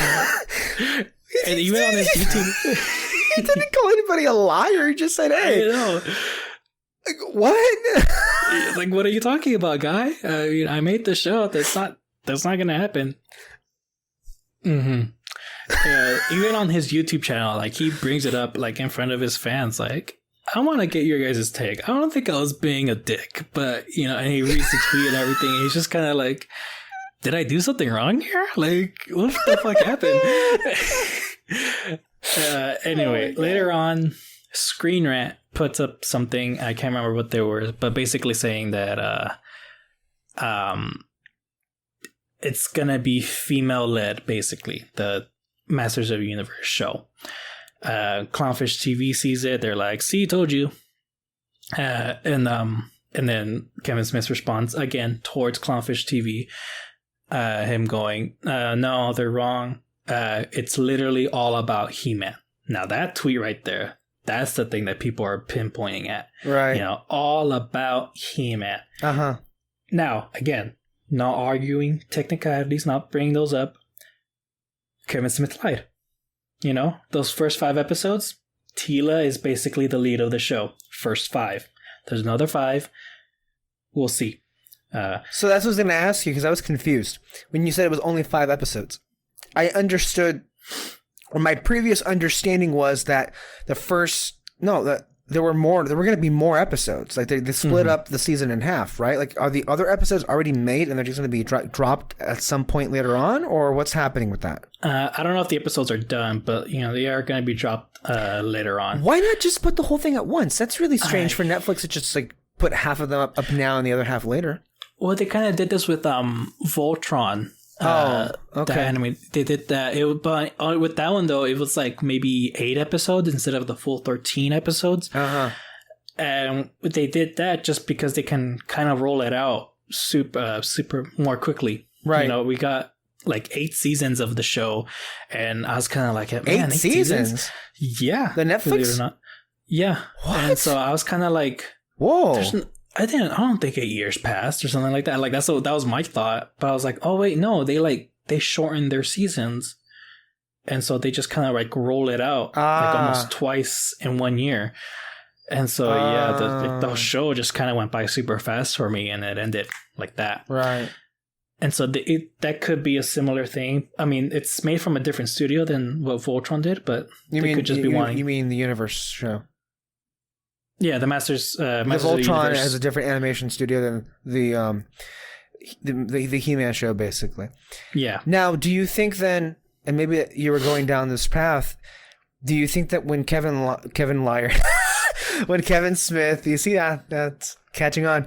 When Kevin Smith tweeted this, do you think he was referring to the season overall, not just the first 5 episodes? Because he's for sure the season overall. Because I have to imagine it may have been a different situation altogether if all of the episodes were dropped at once instead of half of the season. Because to drop half a season, now I need to, I don't know, maybe somebody should have asked Kevin Smith, maybe on this podcast somebody did. But like, again, if you want to, because I mean, it's really, I don't know, like what kind of person would want to like call like Kevin Smith flat out a liar, but like a good follow-up question would be, was the show, when you were making the show, did you know Netflix was going to do this to your release schedule? Because it could have been just like, well, we made the show as if it was going to be dropped in one go, and then later on they made the choice to like, oh, we're cutting it off halfways. Unless you maybe feel that they knew. Maybe they knew, just because episode 5 ended on a cliffhanger. I hear, yeah, cliffhanger. Yeah, but I mean that's the middle of the season, right? Maybe they just like they wanted to release the mid-season finale, as they say, and especially because the first. Okay, so I'm just gonna get into spoilers from here on out. Yeah. I've heard a lot already about like what happens. Yeah. And I mean, again, it's 5 episodes, 30 minutes each. You'll be done in hours. But you know, the first 5 episodes, they wanted it to focus on the other characters. Tila, Evelyn, Orko. Yeah, that's his name. Orko and all that. And so now, this is where people got pissed off because, like you said, you know, without arguing technicalities, Kevin Smith lied. The first 5 episodes, Tila is basically the main character, and you're also focusing on the others. And what they did is they killed off He-Man in the first episode. Yeah, pretty ballsy move. Yeah, it's just but it wasn't just to be like, hey, look what we did. I mean, it's Kevin Smith is kind of like showing it off like that, but I mean, the point is that they wanted to see to really change up the show, they had to change up most of the characters. Right. One way to do that, to get rid update of your it, main character. Get rid of your main character, get rid of the hero. How would these other characters react if their hero was gone? Right.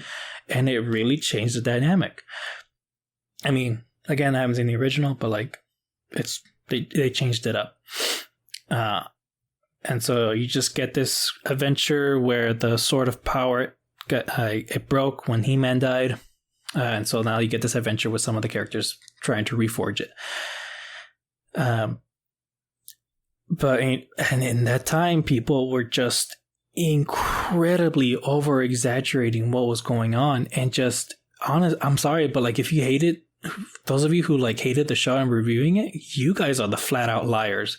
Oh my god! Like the biggest thing that bothered me, there was this guy. I can't remember his like actual name, but he was considered the Man-at-Arms character. And there was literally a picture of him. So Teela didn't know He-Man was Adam. So when she found out, she got pissed off, called everyone liars, because she called everyone liars, and therefore she became a bitch because of that. And why are people mad at Kevin Smith? Yeah. So, like, for one thing, that's that. But Man-at-Arms, that's basically her father. I don't know if it's father figure or actual father, but she got mad at him too. Later on, Man-at-Arms, he literally gets down on one knee, takes her hand, Teela's hand, and is like, "Hey, I'm so sorry. Please forgive me. Like, I'll do anything to get your forgiveness." This man raised her. Of course, he would want her forgiveness. But because he gets down on one knee and it's like asking her for her apology, that's demasculating. That's the thing that they're getting mad at. Again, wow. This is her daughter, whether like surrogate or not, whatever. Uh-huh. How fucking pathetic do you have to be that an apology is demasculating? And the episode that I'm talking about right there, guess what the title was called? What was the title of that episode? The Most Dangerous Man in Eternia. And Man-at-Arms is that person. It wasn't Teela that was the most dangerous person. No, the beginning of the episode, they do a flashback moment where Man-at-Arms saves He-Man and Teela. Like, he's the hero in that moment. Later on, and a character, they start talking about him, and Evil Lynn, the character, she says, "I've told, what's the villain's name? Fuck. Skeletor. I told Skeletor and the rest of the men, like, keep an eye on Man-at-Arms. Like, He-Man, yeah, he has the power sword. He's the most powerful person, but Man-at-Arms is the most dangerous man."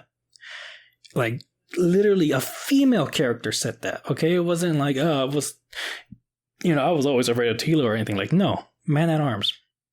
And then later on that episode, Man-at-Arms saves Teela and the group. Like, all by himself, right. Mind you. And then at the end of these 5 episodes, he's literally holding back an army. Like, waves of an army. Wow. By himself. And so it's like, how you... And, people just pinpoint at that one scene that he's, like, bending the knee and wanting for an apology as demasculating. Like, are you fucking kidding me? And then that's just one episode. There's other ones where people are saying, what is it? Adam is flamboyant in a way. No, he's not. Why is that a bad thing? I don't know. But, I mean... And then wasn't he flamboyant? I'm sorry, he wasn't exactly Mr. Tough Guy in the original series, from what I remember. Yeah, I mean, that's kind of like the point Prince of Adam you're talking about, who becomes He-Man and everything. Yeah, he's basically, it's like, it's literally Shazam, he's a kid, one version, superhero another, like his weaker version, I guess, isn't tough. Keep going. And so it's just, oh my god, this might be like the worst reviews I've ever seen of a show or movie. Like, everyone who hated the show, at least, are just completely over exaggerating what happens just to make it seem as if, they're trying to be woke. They want the Tila to be the main character. Oh, and to go back to that first tweet, give me 1 minute. 1 second. Here. So Clownfish first tweeted, Tila is a better He-Man than Adam. Tila doesn't get the Sword of Power. Again, these first 5 episodes, if something happens in the next 5, I'll fucking come here and say, okay. Wait a minute, Clownfish tweeted that? Yeah. They were saying that Tila is a better He-Man than Adam. That was what they heard. That was... Oh, that's what they were hearing. Source. That wasn't their opinion. Yeah. No, yeah. Oh, okay. I thought it was their opinion because I was going to say, why aren't they being dragged? Mm-hmm. But yeah, Tila is a better He-Man than Adam, and he steps aside to let her and her girlfriend take over the hero duties. No, literally, the 5th episode ends with her handing the Sword of Power back to fucking He-Man, to Adam, and all that. And like she has fun about it. Like, do you remember the words, or like, do you remember the old song and everything? Like, she's excited to see Adam become He-Man, even though she was mad at him earlier that he lied about it. Right. And so it's like, what are you guys seeing here? Like, what the fuck is the problem? And I mean, I do have some complaints about the show. Sure. The voice actress for Tila, it doesn't match. No. It doesn't match the character. It's like Bad Batch, first episode. What is it? Kanan? Yes. Oh, Freddie Prinze Jr. was doing Caleb Doom, but it was like he was playing a teenage version of himself. A kid version of it, and it was like, that ain't no kid. Yeah, basically imagine that, but with Tila. It didn't really match, and so that was one complaint. What was the other? The other one, since I didn't watch the original show, I did connect with them. Or no, I was entertained by them by the end of the first 5 episodes, but for a while I was just kind of like, okay, whatever about it all. I didn't care He-Man died. I didn't care which other characters died, and all that. But yeah, that's really my complaint. It's just they kind of should have taken these first 5 episodes at least to kind of like catch us up for those who hadn't seen it in a way. But yeah, that's really just my complaint. And so it's just it's not just so much. Yeah, it's not just so much. I'm sorry. I hate people's opinions about it. It's just it really seems as if they're trying to drag Kevin Smith's career down the floor, and it's just this whole conversation again over and over of like, they should get people who love the source material to make this stuff. They should get people who, who really understand it, who think about the fans. And I'm like, from the beginning, Kevin Smith was thinking about the fans. Again, yeah, he killed off He-Man in the first episode, but that's just to change the dynamic of the characters. Things are going to be different afterwards, after what he did in the first episode and in the 5th episode. And he doesn't want this to be the little kids show that came out when they first came out. And they mentioned he's trying to do something different. He's trying to appeal to a new demographic. He wants it to be. He clearly, based on what you told me and based on what it is, he was trying to do something different than what the original show did. Because guess what? The original show, it was already been made. So why not try to do something different? Mm-hmm. And mind you, he only wrote, I think, 2 episods. Well, he's the showrunner, right? He's not exactly the writer of every episode. No, yeah. And I wanted to point that out because he only wrote, I think, 2 episodes. Everyone else wrote 2. But he did audio commentaries with the writers of the show. And they all did their research. Yeah. Kevin Smith pointed out that the producer of the show, he was a big fan when he saw it as a kid. And so any information that they got wrong, he would correct them on it. But the other writers too, they did some of their research too. And there was one episode where they had to sneak into this dungeon. I can't remember what it was called. But, she's writing the episode and people were actually telling her like, oh, there's a trap door in the front of the dungeon.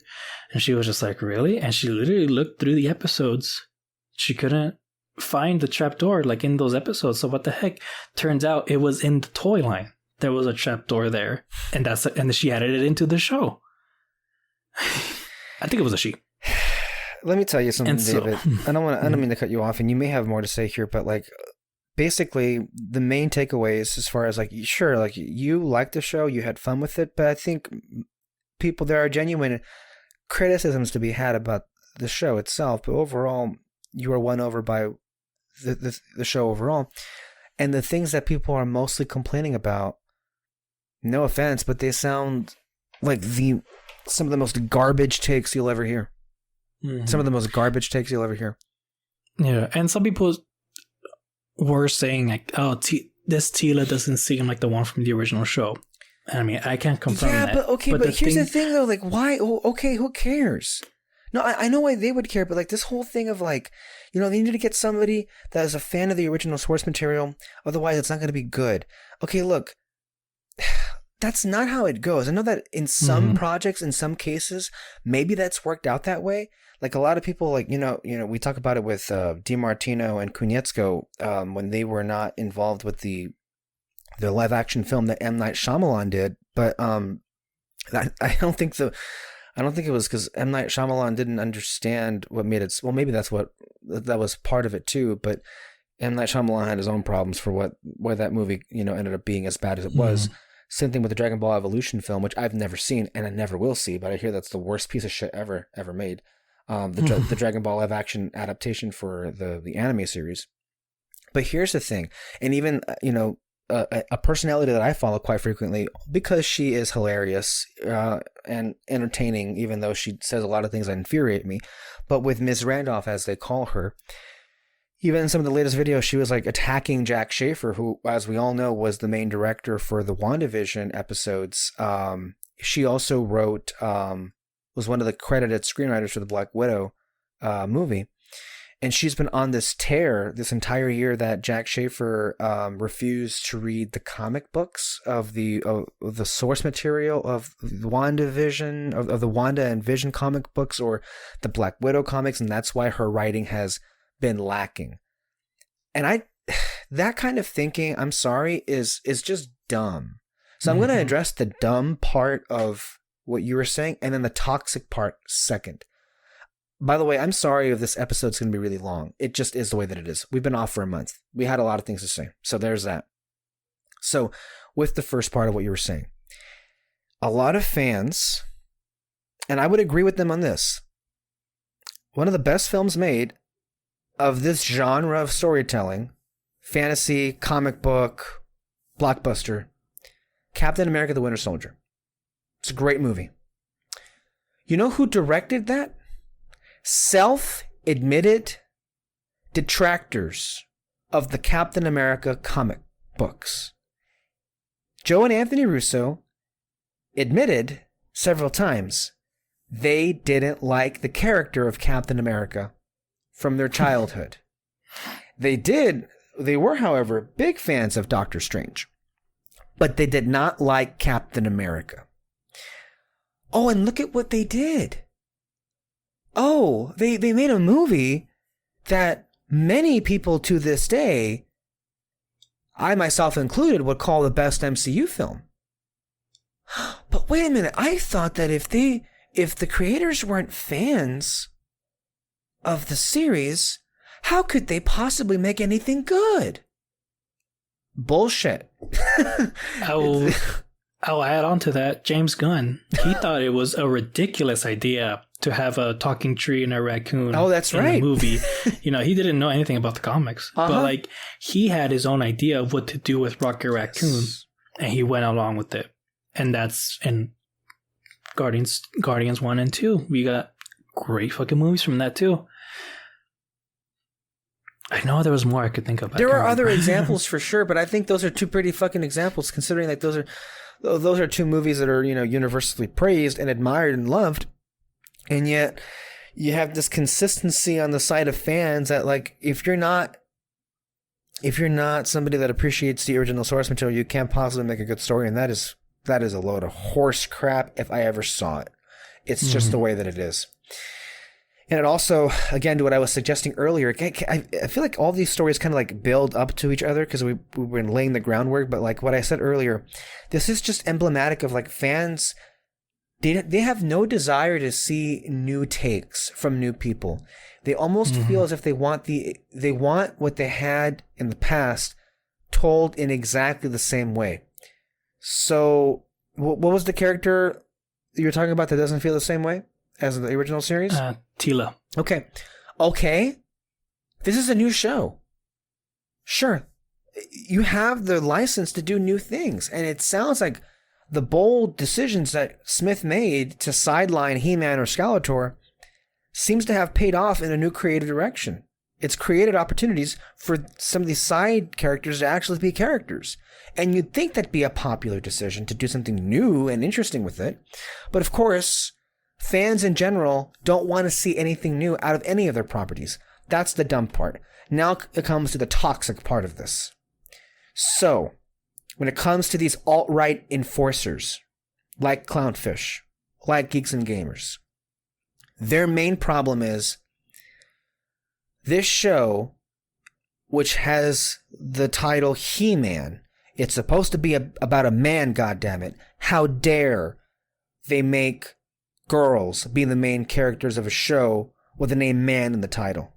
Can we just say, first and foremost, what a deeply troubling, disturbing, and misogynistic frame of mind you have to be in to have an issue with that? That's how you see the world, with man and woman? The fact that people had issues with a man asking forgiveness, a powerful man, whatever that even means, ask forgiveness to a woman, as if that's supposed to be portrayed as a bad thing. That is and not just to a woman. That's his daughter. He's asking forgiveness for his daughter. It is pathetic that people have an issue with that. It is pathetic on every level that people have an issue with that. All of this because, I guess we wanted to focus a little bit on the side characters, and they happen to be girls, and, well, we can't have that. Because the alt-right enforcers, they want to use this show as a poster child for how to brainwash other people who don't know any better. You see, this is what happens, because their narrative that they're trying to sell people is when they go woke, this is what happens. They sideline your favorite characters, and they force this new PC, women, bullshit MCU thing down your throat. You know how they come up with zingers like that? They are toxic. They are full of shit. They should not be listened to. They should not be taken seriously. They view the world in a very disturbing and disgusting light. And it's so sad that they consume the conversation every single time. And it's even sadder still that they probably convince a lot of people along the way, which is why I call them enforcers of the alt-right agenda. And they did, though, too, because, they did like a big group live stream and all that. And some of them, they didn't watch the show. They were just like, I fucking hate it. And so when they're like saying what happens in the show, and I'm like, you're literally ignoring little details that change the entire perspective of the fucking show. And they're just riling up everyone else. And there was even one person that, like, he doesn't fucking care about the He-Man show, but like he's hearing all their takes and he's just like, wow, man, that's pretty fucked up what Kevin Smith did. And it's just so fucking annoying. And to bring up something, actually, the title is just Masters of the Universe Revelations. People were complaining that, they took out the word He-Man Masters of the Universe because they were trying to be woke. No, Mattel doesn't own the rights to the title He-Man Masters of the Universe. So they can only do Masters of the Universe for that show. They weren't trying to go woke. And just one final thing. And that's not a bad thing. I want to reiterate that. It's not a bad thing if you want to go woke. There is nothing wrong with trying to use your piece of art in a way to speak to audiences that have long been neglected and pushed aside to the periphery and have been victim to stereotypes of all kind. There's nothing wrong with that. Stop buying into this narrative that's a bad thing. Yes, and we've had our complaints of shows that shows and movies that they've considered to be too woke or something. Like, we've had some criticisms. We had criticisms of Captain Marvel. I made my criticisms here on Masters of the Universe and all that. Doctor Who, the way they handled their politics was very half-assed. in the last couple of seasons that happened to unfortunately feature a female doctor. And this is what I said in the Fantasy Fair review a couple weeks back of Black Widow, that it is unfortunate that so many of these movies and TV shows, Doctor Who, Black Widow, Mulan, Wonder Woman, Birds of Prey, it looks bad when so many of them end up being flawed from a structural standpoint and a misfire at best, to a waste of potential, and all of them happen to be led by women. Captain Marvel, forgot to include that one. All this does is give these alt-right enforcers like Clownfish TV and Geeks and Gamers more ammunition for their cause. And that's really sad, because we know people, I mean, you and I know, like, the reasons they say for why all these projects failed, quote unquote, are full of shit and had nothing to do for why the quality was less than desirable with these particular movies or TV shows. But they all end up the same, different kind of, oh God, what happened here?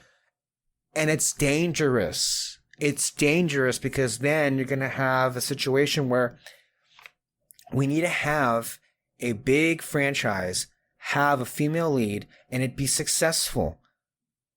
And Black Widow, to an extent, maybe it was, but it's not beloved, and it has its fair share of detractors, myself included. But it's because I hate the fact that they made a movie about a woman leading it. I mean, who gets mad at shit like that? Fuck them. Yeah, and for people who do listen to those guys, please pay attention to what they're saying. Like, they contradict themselves all the time. And like the biggest one is, you know, they'll announce a movie or show where they'll change the gender or the race of a character and be like, why can't you use your original stuff? Why can't you make something original? But then they bring up Miss Marvel and Shang-Chi and all that, and they're like, they're going woke, it's gonna suck. And it's like, can you give it a chance at least? Like, it's because they have diverse characters, they have diverse people of color on screen. That's going woke, because you're giving an opportunity to audiences who have not been able to see themselves on screen. That's going woke, and that's supposed to be a negative thing. It's like, again, like, you can see the trailers, you can see leaked photos of it and have your criticisms about it, but like, they're doing the thing that you just said. They're getting an original character to the screen, but you're not giving it a chance at all. Right. Like, they don't even mention the fact, like, I mean, hey, at least it's an original character. It's like, no, they're not even saying something like that. And it's just so annoying. And again, one last thing to bring up is just the way they're talking about Kevin Smith. The biggest thing is that he was disrespecting the fans for what the ideas he came up with. Kevin Smith has been the biggest nerd in the film industry. Like, he's all for support. Yeah. Even, you know, with Justice League, with the DC movies and Marvel movies, like, he's loving them all and everything. People will call him a shill, whatever, but, you know, he's still one of the biggest nerds. And you're literally pointing at him, like, saying fuck him because he put a female lead in front. Meanwhile, fucking Zack Snyder, when people talk to him about, hey, why are you making Batman kill? Why'd you make Superman kill? You know what his response was? What? It was, grow the fuck up. That was his response. And Kevin Smith is saying the same thing to people who are getting mad at Masters of the Universe. But he's the asshole for saying that. But Zack Snyder, though, we gotta praise his vision. Damn, man. You pulled that one out real quick. That was nice. I forgot that even happened. But yeah, that does prove a double standard in there somewhere. But again, it doesn't surprise me, because people like that, they don't see a double standard. I mean, that's why I rail against that political ideology altogether, because, you know, they don't believe in democracy, because they only like democracy if it goes their way. They only like things if it go their way. If it doesn't go their way, then they're hell-bent on tearing the whole thing down, which is what you're seeing here, which is a microcosm example of, you know, how they think and what they do. And it's unfortunate. that they have such a big audience too. Yeah. Whew, well, that was a lot. What's the next rant? I'm kidding. Oh, God. Oh, God, it's been nothing but rants. Yeah. So, yeah, there's actually a couple of things. Let's see if we can speed through this. So, What If? Let's talk about What If. Yeah. I like What If. I like the first episode. I really like the second episode. I enjoyed the animation. As a fan of the MCU, it was really fun to see a lot of these twists and turns with certain characters. Just Captain Carter. I love how even when the script was flipped and Captain Carter ended up being Captain Carter, and then like Steve was still himself, they still had chemistry. I still found myself like rooting for them. It's hilarious to me how so many people were like that week. Again, here's another rant. It's hilarious to me how people that first week were like, "Oh my God, Peggy Carter's great," and I'm here like, "Excuse me, but she's always been great." She always has been. She had her own TV show. Fuck you for ignoring it. That's kind of why it got canceled in the first place. Here you are all of a sudden giving a shit about this character. On top of the fact that this also comes off the entire first episode of What If is basically dedicated to the timeline of the first Avenger, which so many people, not just like online, but even in person, tell me is their least favorite MCU movie. And it makes me want to stab my heart every single time I hear that. The first Avenger, I think it's top 5, maybe even high. I mean, it's one of my favorite movies in the MCU. It's such a great fucking movie. It's a great Captain America movie. And like, for the very people who don't like that movie and ignored Agent Carter to flat out come here and like praise the shit out of like Peggy Carter as a character, kindly go fuck yourself on both fronts. Yeah. I did like the first episode of What If. I was kind of worried though that the next episodes were just gonna be like a retelling of the movies. Yeah, like basically one little thing changes and it's basically what you remember it being, right? Like how the first one was. I will say though,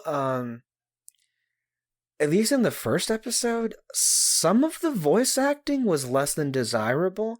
I know that a big thing with What If is they brought back a lot of the actors from live action, which is cool, sure. But sometimes that isn't the best move. You have voice actors for a reason. And just because, and the same way voice actors are shit on saying that just because they can act in a booth doesn't mean they can act in a movie when they have an animation to live action translation. Let me throw that shit back in your face, where it's like the same way an actor can be in a movie doesn't necessarily mean they got the skills to be a good voice actor in a booth for an animated project. That's a two-way street right there. Yeah, and I think you heard for sure with that first episode an example of why with these shows you need to search for better talent than just getting the same person that voiced or acted that character in the film.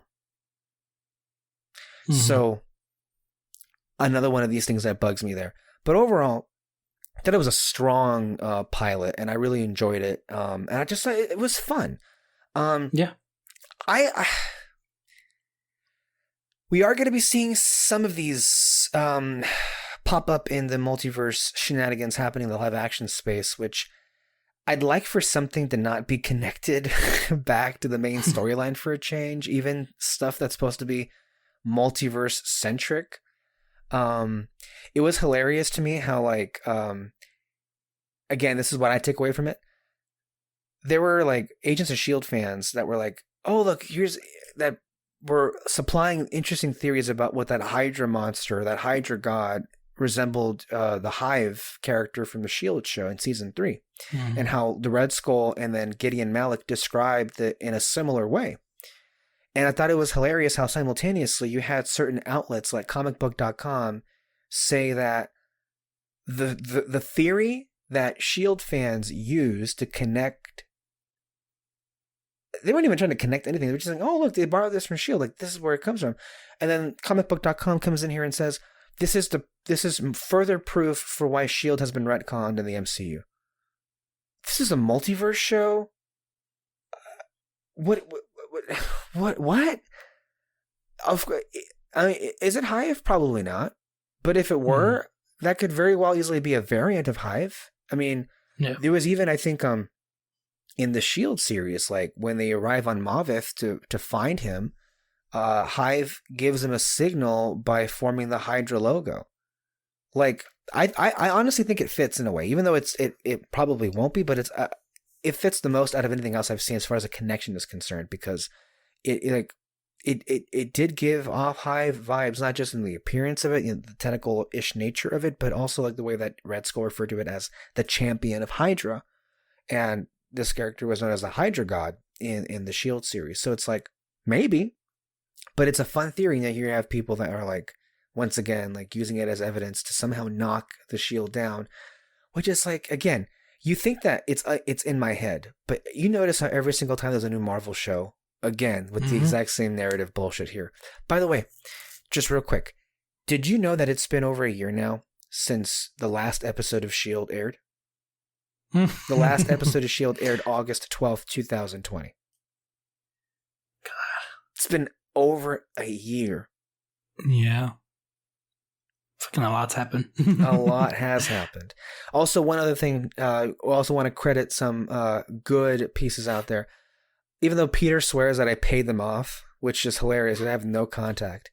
TV Line, go look them up. They were gracious enough to include the show in their list of top, I think, of like best series finales ever. I think they picked like 25. That's a pretty big fucking deal to have the series finale of this show be put on a list like that. And I think it goes to show you that you and I were right. This was a pretty great series finale, and it's aged even better, as more time has gone away from it. So I just wanted to put those things out in the ether, even though nobody's going to listen to me, but there's that.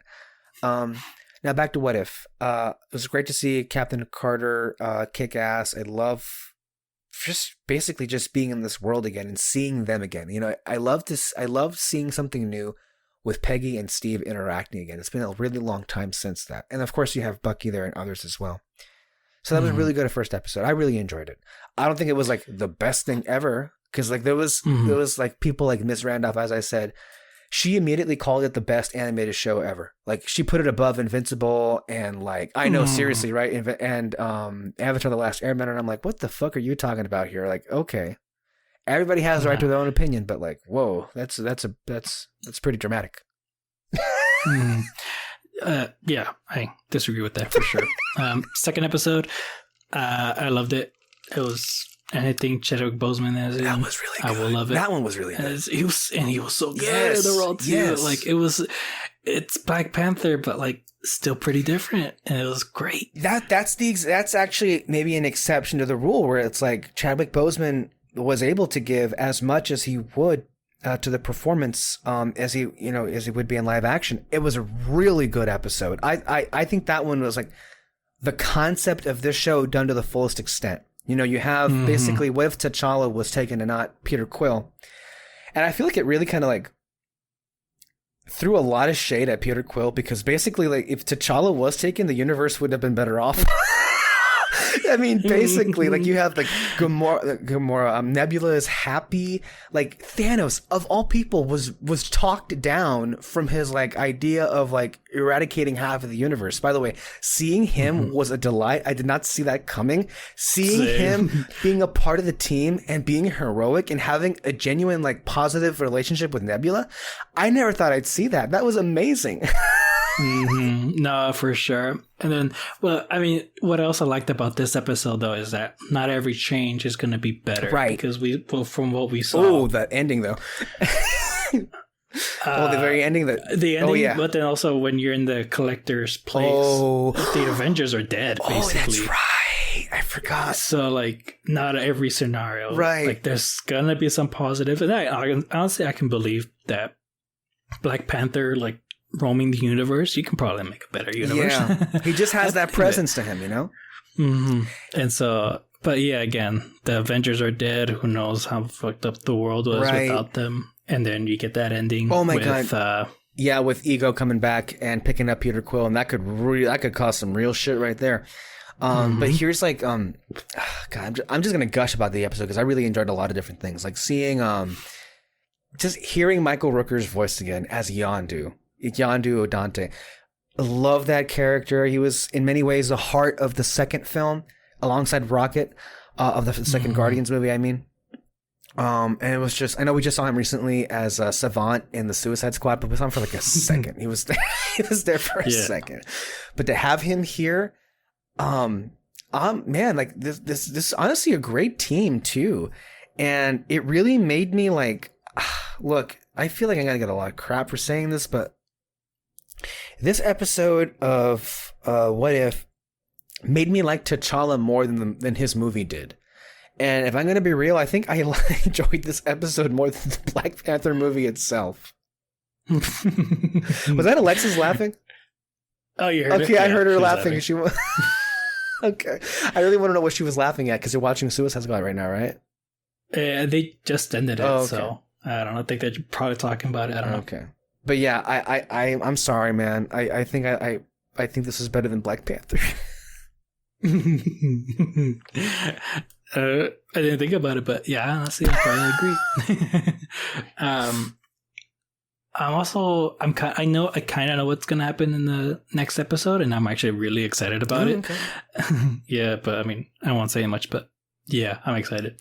So far, so good. I'm enjoying the show. I love animation. Yeah, it's nice to see the Marvel world in something animated, and I think this episode in and of itself also kind of is an example for why animation is a superior medium, where like, look at the ground they were able to cover, look at the scale of it, look at the characters, look how much they were able to do and not like, you know, be fucking broke by the end of it. They could never do a live action episode like this. They just couldn't. No. Oh, the way they utilized the Black Order, Proxima Midnight and Ebony Maw, they were the enforcers of the Collector. That was ingenious. I loved it. For sure. You couldn't do any of that in live action. And I also just love that, like, we're just kind of getting started. Basically, yeah. You know, so like, and we got 9 episodes, but they're all going to be different. And as hopefully the MCU keeps going, we'll just get even more crazy scenarios. Absolutely. So that's What If. Moving on from one animation project to the other, The Bad Batch concluded its first season on Disney Plus. 16 episodes in all. We had talked about, I think, the first 1 or 2 episodes back when it began. And so here we are at the end of it. And I have to say, I think I feel like I have far more critical things to say about this as a season of television than I did the first seasons of the Clone Wars and Rebels. That being said, looking back, I think Rebels Season 1 was really underrated because they did a lot of great character stuff really well in like only 13 episodes. Like they got you to care about those, like the Ghost Crew. The first season of Clone Wars, I'm never going to knock it because like I'm so nostalgic toward it. Like that was like, I remember watching it at the time and I'm just like, really enjoying the fact that I had new Star Wars content, whether or not it was like all that great. But I enjoyed a lot of those episodes from the first season. But I do understand how it was. It took a while to catch people's interest. I know Kyle, for example, he's a big fan of the Clone Wars. He really didn't get into it until like season 2. You still haven't even seen it, have you? Clone Wars? I haven't finished it. Okay. Did you start from the beginning? Did you watch it in order, or how did you watch the Clone Wars? I saw it as it was coming out and everything, but I for sure got into it when you see that one character with the blue face, the bounty hunter guy. Cad Bane. Cad Which Bane, we saw in the Bad Batch. That was interesting. I got so excited. Right. That I mean, I feel like a hypocrite because like I usually rail against this stuff when it came to like when the Mandalorian did it, right? Peter and I did have this side discussion that I did notice that people were more willing to be critical of the Bad Batch for using Star Wars like characters as cameos than they were of the Mandalorian, which is fucking ridiculous. And I'm like, fuck you. If that's the case, then I'm allowed to be happy about certain cameos. And it was glad to have that character back because, and I did the math, that character had not had any kind of real presence. His last appearance on anything was the fall of 2012. in the finale of season 4, or not the finale, but one of the final arcs of season 4. That was his final appearance in the Star Wars universe. It had been basically 9 years, right? Yeah, 8 to 9 years. What the hell? This is a popular character. And did you know that Cad Bane, if in an alternate multiverse, right, where the Clone Wars wasn't canceled and it kept going on, Cad Bane was supposed to be killed off in the next arc in season 7 or season 6, the original season 7, where and Boba Fett was going to kill him. That was the original ending to it, and that would have been an interesting story. But since that didn't happen, well, we have this now, and the fact that just to see him again was such a lot of fun. And I love his reintroduction where he like took out all those clones. Like we didn't even see him take out those clones, and that he also like took out Hunter. We didn't kill him, but like he knocked him out and then kidnapped Omega. Yeah, and oh my god, he's just such a cool looking character. Is. I love his costume. It's almost like cowboy-esque and everything. Right. And the voice acting. Yes, so Corey good. Burton does a great job. For people listening, like this is my Boba Fett. Whatever he's on, like I want to see it. Absolutely, I agree with you. I would definitely say that it's this generation's Boba Fett, only because he is newer than Boba Fett. That's for sure. I will say though, I mean, we had more with Cad Bane than I guess they had with Boba, because Boba, what he had a supporting minor role in the movies, and that was all they got. But yeah, like, so let's start off with that then, with this season of The Bad Batch, when it came to, I guess, the cameos. It is a continual problem with Lucasfilm that they are basically following the Marvel white whale, where everything needs to connect to everything else. And they seem to just use the same formula with every single show. We're sure for the first couple episodes you have these new characters, but then other players come in and everybody knows each other. And before years ago, this really wouldn't bother me, but I guess after Mandalorian season 2, it really bothers me, especially since like that Mandalorian season 2, I don't think they incorporated the characters very well, and they kind of like stole the show from the main character that there's supposed to be some development with that I don't think we got, but that's another situation. I will say here though, it depends, because a lot of the characters they use, some of them I would say are A-listers, like Captain Rex, like Cad Bane. And then there are, and Hera Syndulla. Well, maybe she's more of a B-lister. But then there are other characters that are known to be in the universe, but they actually have roles, like Prime Minister Lama Su or Nala Se, the Kaminoans, or Admiral Tarkin, or I'm forgetting some of them for sure, or Fennec Shand. Like, okay, sure, I guess she'll be involved in this somehow. I will say, while the fact that they keep insisting to use cameos in every single project annoys me, they just incorporated them better into the story than Mandalorian did. I'm sorry. I'm not saying in every case it worked, but let me tell you, for example, with Hera, I love those episodes. I love that character. I really love Hera from the Rebels TV show. But to have her in this, and to see, I guess, her origin story in a way, but also incorporate that back into the clones, with one of them like rebelling against the Empire, and then, the Bad Batch coming back into it. I really, really enjoyed it. I love the dynamic with the Bad Batch and with Omega, and I think the season overall has a strong opening and a terrific closing. I think, though, the middle left a lot to be desired from. I don't think any one episode is bad, but I think there were a couple episodes in a row where it felt like we were stalling for time, or we were kind of meandering a little bit. And maybe they don't need to be 16 episode seasons. Maybe just do 13 or 10 episode seasons. Maybe just do that, or maybe just find different concepts to play with. Like season 2 of Rebels had a lot of episodes, but most of them found some pretty great stories with their ensemble cast. Overall, though, people are won over by the ending, and I was one of them. I thought it had a great closing. I think it really all came together, and it left me wanting more. But overall, this is kind of why I love Star Wars animation, and this is why I want more stories in this medium, because you could see the power. Even though I think the Bad Batch doesn't like come close to how I feel about the Clone Wars or Rebels, I still really enjoyed it. And it's still far better than The Mandalorian, even with its faults. Mm-hmm. By the way, I've really come to really like Omega, and I'm really curious to see how she comes through as a character in the second season. I was really surprised with what they did with Crosshair, with that little twist of the inhibitor chip. By the way, spoilers.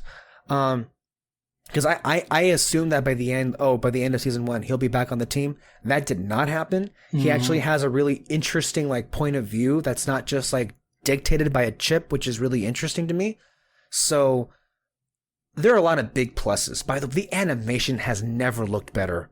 Oh my god. Seriously, it looks better than live action. I'm sorry, it just does. It looks amazing. Mm-hmm. David, you go. No, yeah, I mean, I agree with everything you said. Omega is definitely like a very, very interesting character, and I honestly just want to keep seeing her grow. Like, what the heck is going to happen to her? Is she going to be like badass fighter or whatever? I don't know. And I did like the relationships between all of the members, especially with her and what's that? Wrecker. Wrecker. Oh yeah, like, Wrecker. She and Wrecker had a good bond between the two of them. Especially there was one episode where he kind of went all Rambo on her and almost killed her because his inhibitor chip activated, right? And they're trying to remove it. That was crazy. Oh, by the way, real quick Easter egg, and I'm sure you noticed it. Several times I think they're on Ord Mantell, that's the planet that they're on when they're based off with Sid, their supplier basically, or their boss, basically their boss. But you see them going on like snack runs. They're eating the popcorn from Galaxy's Edge, from Bot 2. Like if you go back and look at it, it's exactly designed the same way. So I thought that was a cool touch. That's nice. Yeah. In terms of the cameos, one reason why I like these better, for one thing, they're animated. Yeah. I'm sorry, but live action, what's her name? Ahsoka. Ahsoka, the actress, she was fine, but she's fine. I'd rather stick with the original voice actress. I'd rather it stick with the animation, so that's why it didn't bother me as much. But also, though, there was a growth and connection within the characters, even with the cameos showing. Right. They mentioned that people were looking for Omega. They wanted, someone hired bounty hunters to look for her. They could have created a new bounty hunter, but they decided to choose an old one. Again, I love Cad Bane. I was happy to see him, but I was just there. He was just there to be an inconvenience. But in the end, though, Omega and Hunter, like, their connection grew more and more to like father and daughter and everything. Like, there was an importance. Yes. The cameo wasn't important. It was the story and the characters. I can't really say it. I mean, that's the difference, right? Yeah. Even with Ahsoka, we find out Grogu's name and all that, but like, we don't see much growth between the two either way. And it was literally just a setup for her show. Literally. Yeah. Yeah. And so, which doesn't it fucking suck how that's going to be the live action show and it's not the animated show, especially where it could have looked as good as this first season of Bad Batch does. Yeah. You can thank Jon Favreau for that. Fuck him. I'm mad today. I'm sorry, man. I know, we're all mad. And like, we got like this big news and everything. We got all these news and we thought I thought we were going to be pretty happy about it. Oh my gosh, I'm stuttering a lot. I'm sorry. It's fine. I thought I was going to be pretty happy about it, but damn. This is what happens when we don't record for over a month. There's a lot of like lingering feelings of things. We got to get it all out. What's it called? Oh, the score, the Kiners.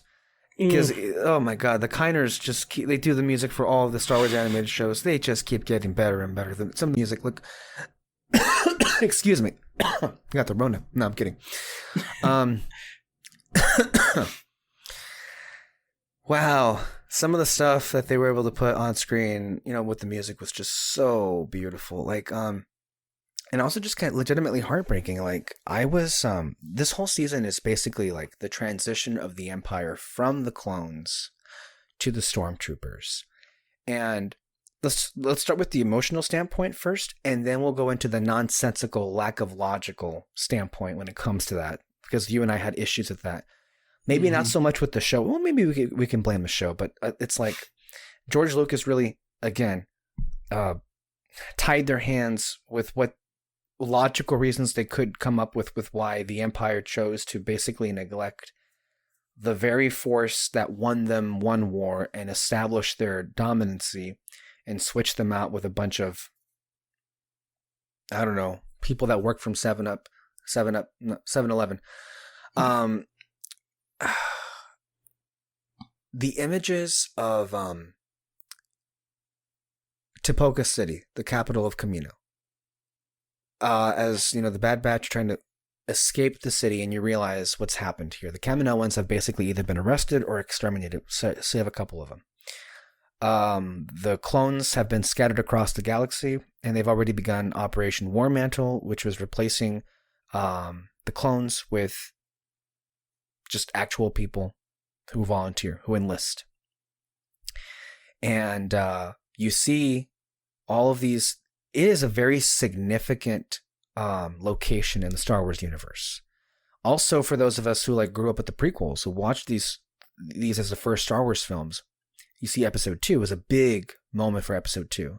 Not moment, but it's a big part of the movie with all these different locations. And so I thought this was terrific storytelling, where you have just these shots of the empty mess hall, the empty cloning facility, all of it just kind of one last time in just complete silence. Well, you have the music, the score, pumping it up, and then you have Vice Admiral Rampart open fire, orbital bombardment as they call it, on Tipoca City, and the whole thing is just destroyed. It all falls down, and that felt like the end of the Clone War, but it also felt like the end of the clone era. Right there. It basically is the end, because it's their legacy. And I don't know if you caught that moment, but at some point in the latter end of the season, it gets a little bit jarring when you hear when you hear non-clone voices coming out of troopers' mouths, because they have the helmets on them, and when you can tell it's not D. Bradley Baker, it's oh, that's a person. Ew. You kind of a little bit that's weird.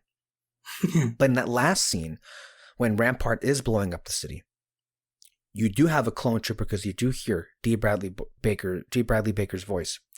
And you hear that trooper say that Tipoca City has been destroyed. I don't know if you caught how he was kind of really emotional about it. Or he was hesitant about that decision, because that was his home they destroyed. So if you go back and listen to it, I cannot praise D. Bradley Baker's voice work enough in this. How he is able to play literally dozens, if not hundreds of different versions of the same voice, and them all feel like different characters. It's already been said thousands of times, but it is so good. It is so on point. And even in the end of that last episode, when you have the Bad Batch all looking out to the destruction of the city with the smoke coming out of the water, this really haunting and kind of sad image. This season basically did, I feel like, a lot of the stuff that maybe you may have wanted from the finale of the Clone Wars last year, which was kind of you're seeing the official transition from the Republic into the Empire, with the elimination of locations, the elimination of certain people, and then just, moving forward. There are questions I have, what is Rex up to? You see Trace and Rafa from the last season of Clone Wars. Apparently they're some kind of unit now, and they're working with Rex with some mission. What is it they're going for? I don't know what that was about. I also am curious to see. Oh my god! I think I lost my train of thought. This is what happens when you talk so long and you just keep going. There was something else I had in mind that I wanted to say. Um. Oh, the logical thing. I don't know how you feel about this, but I kind of I wonder if, because basically the Republic it became the Empire day and night, but you notice how a lot of the Empire people are already assholes, and you'd think it would take some time for that to materialize, because by the time we get to Rebels in that era, yeah, they're all assholes because that's over time. That's what happens. You put in the assholes in charge, but a lot of them just feel like we're already in episode 4 territory. And part of me feels maybe that was a little too soon. Because some of them, Vice Admiral Rampart, is really cold. Cold human being. And the Republic didn't exactly hire saints that we saw in the Clone Wars. But a lot of them were very much inspired and influenced by the apparent benevolence and generosity and just goodwill that the Jedi had before, of course, they all were told that they betrayed the Republic, which of course didn't happen. But it's I don't know if you felt that maybe the turn was too quick. Also this whole thing of getting rid of the clones. Rampart, what a fucking idiot. If Palpatine could go back in time and kill you, he maybe would have, because what a moron to replace your biogenetically creations to do warfare. You can't get better than the clones. And then, of course, you make enemies out of them, and then they end up turning against you. It's also, as somebody as the audience, we care about these clones, and it feels bad to see them just be tossed aside like trash like this. Anyway, I've rambled on long enough. What do you think about any of what I just said? I mean, I agree with you. I agree with you. Music was absolutely great, especially when the last 2 episodes were I feel like the last episode was just nothing but the music. Oh, yes. Barely any dialogue. Yeah. So it was just so great listening to that. But the whole Clone Wars, the clones and all that, what bothered me the most, I think it made sense that they were why would we want to spend money making more clones? That the war is over, we don't really need them and all that. So that part I understood. The thing that bothered me is that they were clones? Why would we need clones? They're inferior. We could just get these guys. And it's they won you the war. The Clone War just ended a couple of days ago, and you're these are the people that won you the war, and you're who needs clones? What? And they didn't get into it, but I know one reason why they want to get regular people into the army is because that'll create more loyalty to the Empire. That I buy. That's an interesting reason. I mean, again, they didn't mention it in the show, but I feel the book Lost Stars kind of you can kind of get that idea.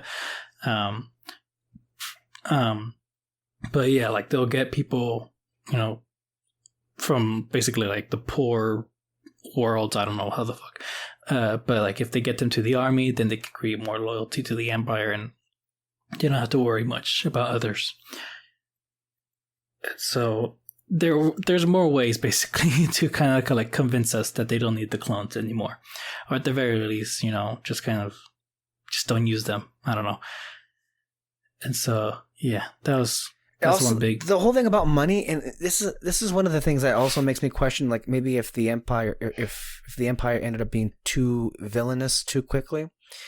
They were worried about money. Okay, at that point, just kill the Kaminoans and take over the city and take over the facility yourself there, which you basically do anyway. You basically still kill the Kaminoans, but you destroy the technology. And it's at that point, what need would there be to destroy Tipoca City if you've already eliminated the Kaminoans? What would really be the need to move? If you have the technology you have that you need right there. It's dumb. And then also I thought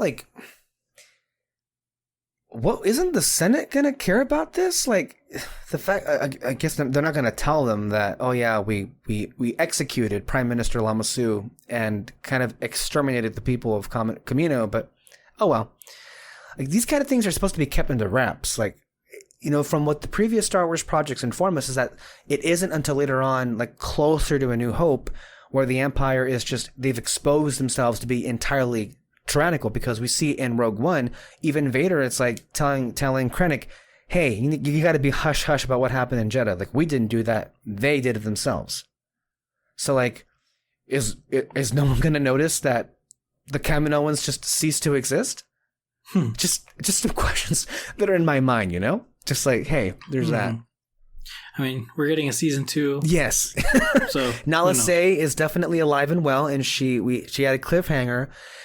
I'm interested to see where she goes, because she definitely had a connection to Omega, and I have to wonder if it's going to be a reunion of some sort with them, and I hope there would be, because I mean, that sounds more interesting to me than what the alternative was, which clearly here's another way of like padding to the extended universe, right? Where the woman that greets Nala Se at the end of the series is dressed in the exact same way that Dr. Pershing was, which was a doctor in The Mandalorian that was using Grogu for something.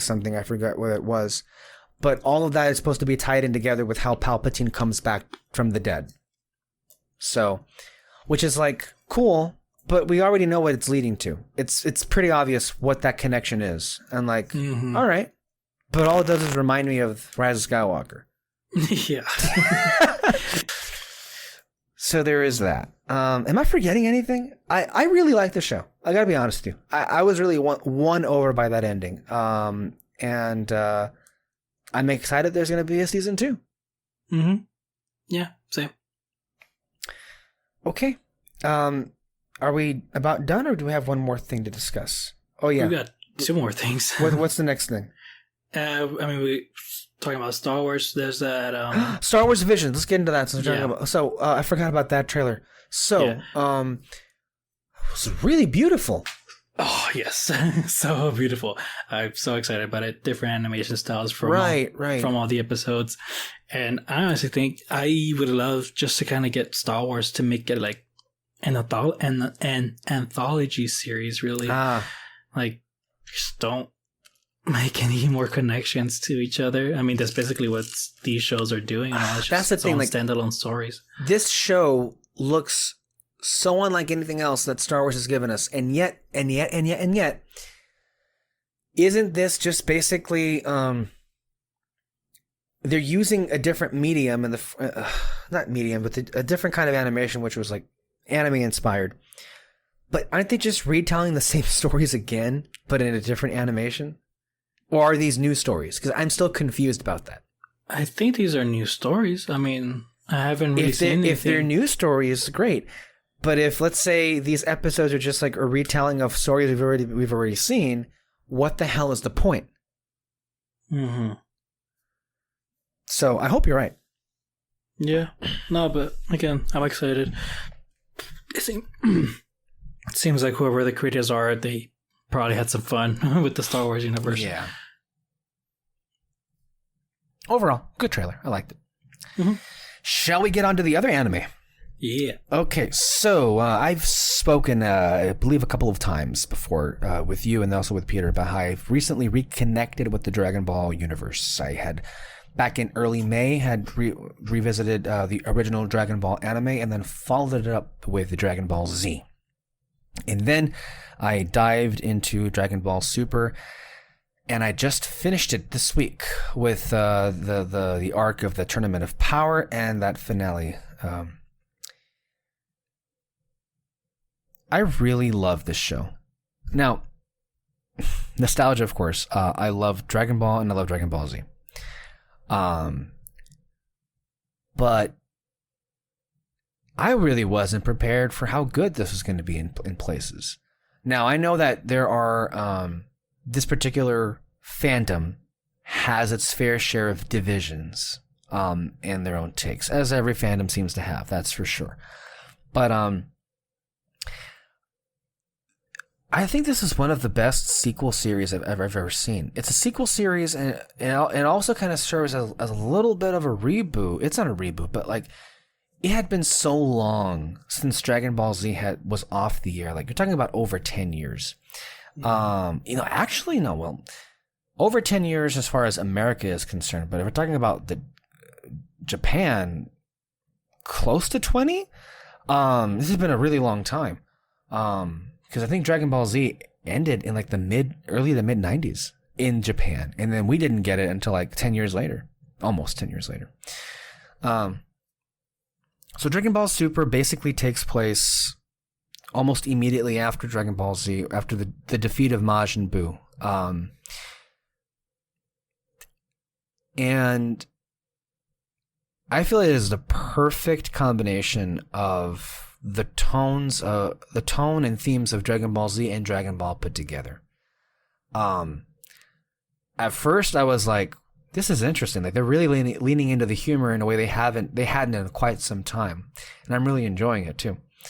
I don't think it's by any means perfect. There are some lows here to discuss, but overall,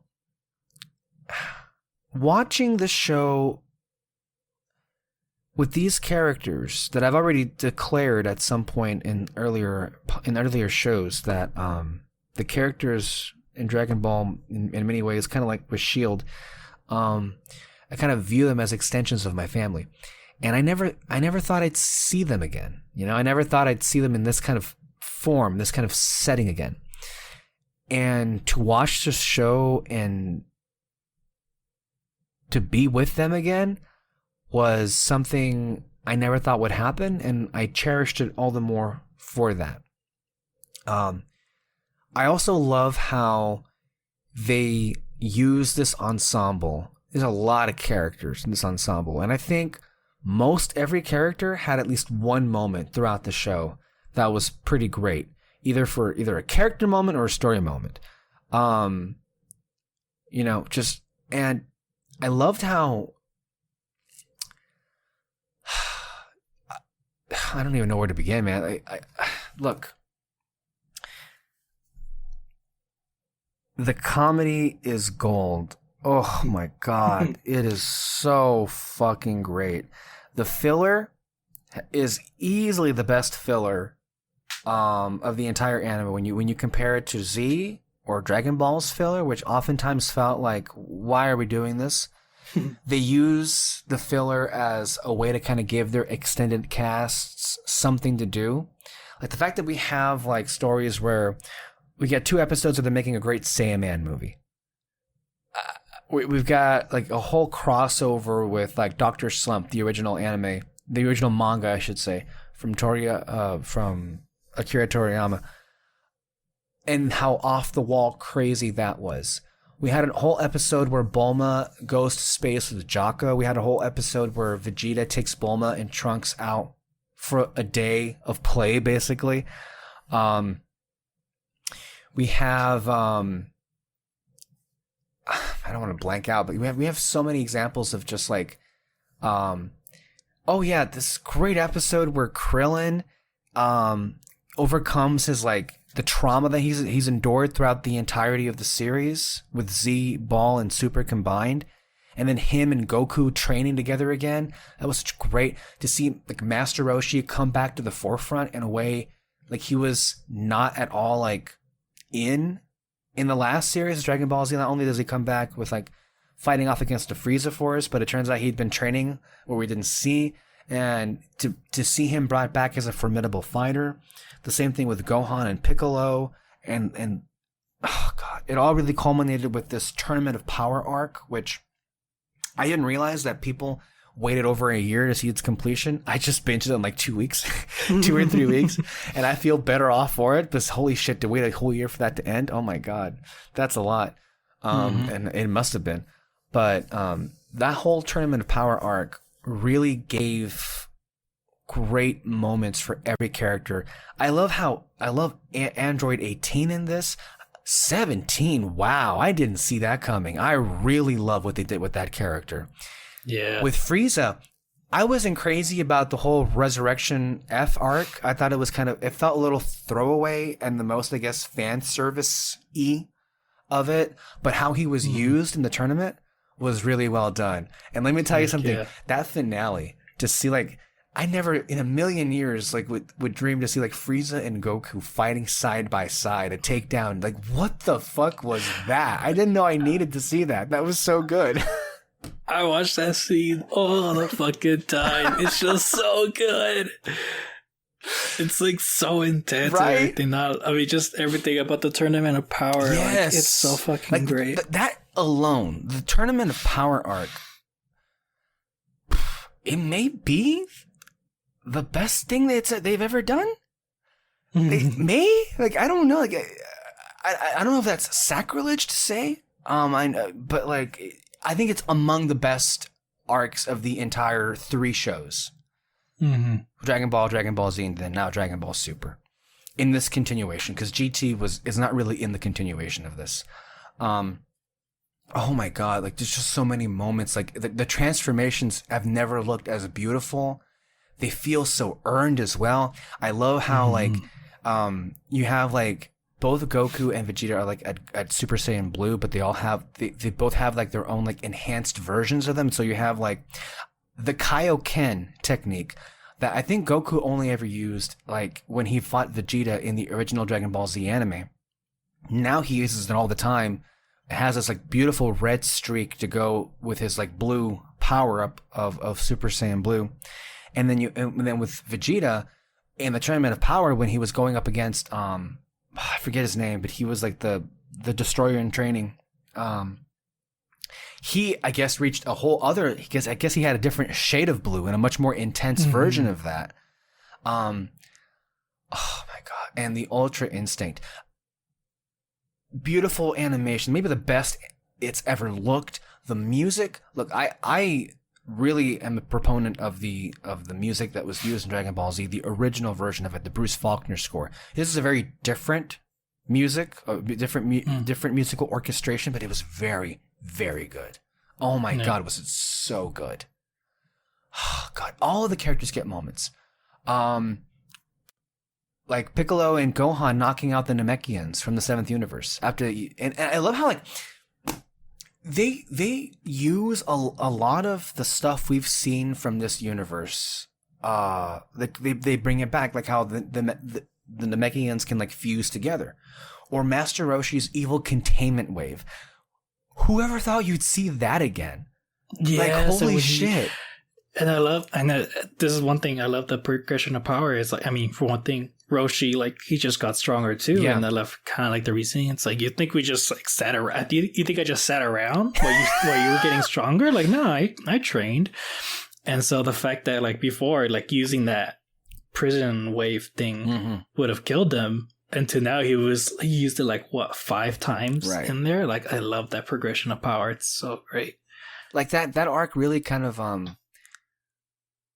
it really did give a lot of these, like, Z fighters a sense of purpose we haven't seen them have in a long time. Roshi included, Krillin, Tien, Piccolo, Gohan. A lot of them really kind of weren't really active fighters. But this kind of brought them back, and they all had great moments. Especially for Krillin. Yes. You know, I loved it when they were like, we want you to be in the Tournament of Power. And he was like, why me? I've literally, like, one of the weakest ones compared to you guys. Like, why? And they were like, you're the smartest one. Like, there's no doubt about it. Right. You have great tactics going on, and they prove it before the Tournament of Power, which is a great episode. And you had it here. You also have, like, great the show as a whole really does, like, really expand the world building and the lore. And while we make fun of that a lot, and how people, you know, prioritize that over, like, actual character work, it is really interesting how they do expand that here. And they do it in the form of, like, basically the introduction of these destroyer gods. Like, you have Beerus and you have Whis, and they're interesting. Like a lot of other characters, they're kind of introduced like villains because they're basically going to destroy the world, but then they end up being part of the family. Go figure, right? But it's so interesting to have that relationship progress, especially with Beerus and Whis, and the relationship to Goku and Vegeta. And as it nears the end, like we were discussing, when they realize that Goku has mastered autonomous Ultra Instinct, how they both look like proud fathers. It's just like, wow, like how far this relationship has gone with like the people who were basically about to murder you. You know, earlier on in the series. Plus, they're both very entertaining. And for me, I always loved part of the charm of the series. In this one in particular, is I love how they use food. Man, the food looks so delicious. And I can understand why Whis and Beerus, basically the only reason they even give a shit to come back to Earth is to just have food. And I so relate to that. I don't know what it is with anime, but like they can get food right. I mean, I really recommend watching Food Wars, that anime. Ooh. That it's great. There's also what is it? Your Name, this anime movie. That one, the animation is just beautiful all around. But like that one, they bring up food just very, very little, but it looks great. Right. Oh man, Bulma even had a great arc. The Future Trunks arc, that was an interesting one. Tell me what you thought of that one, because you said you weren't as crazy about that one.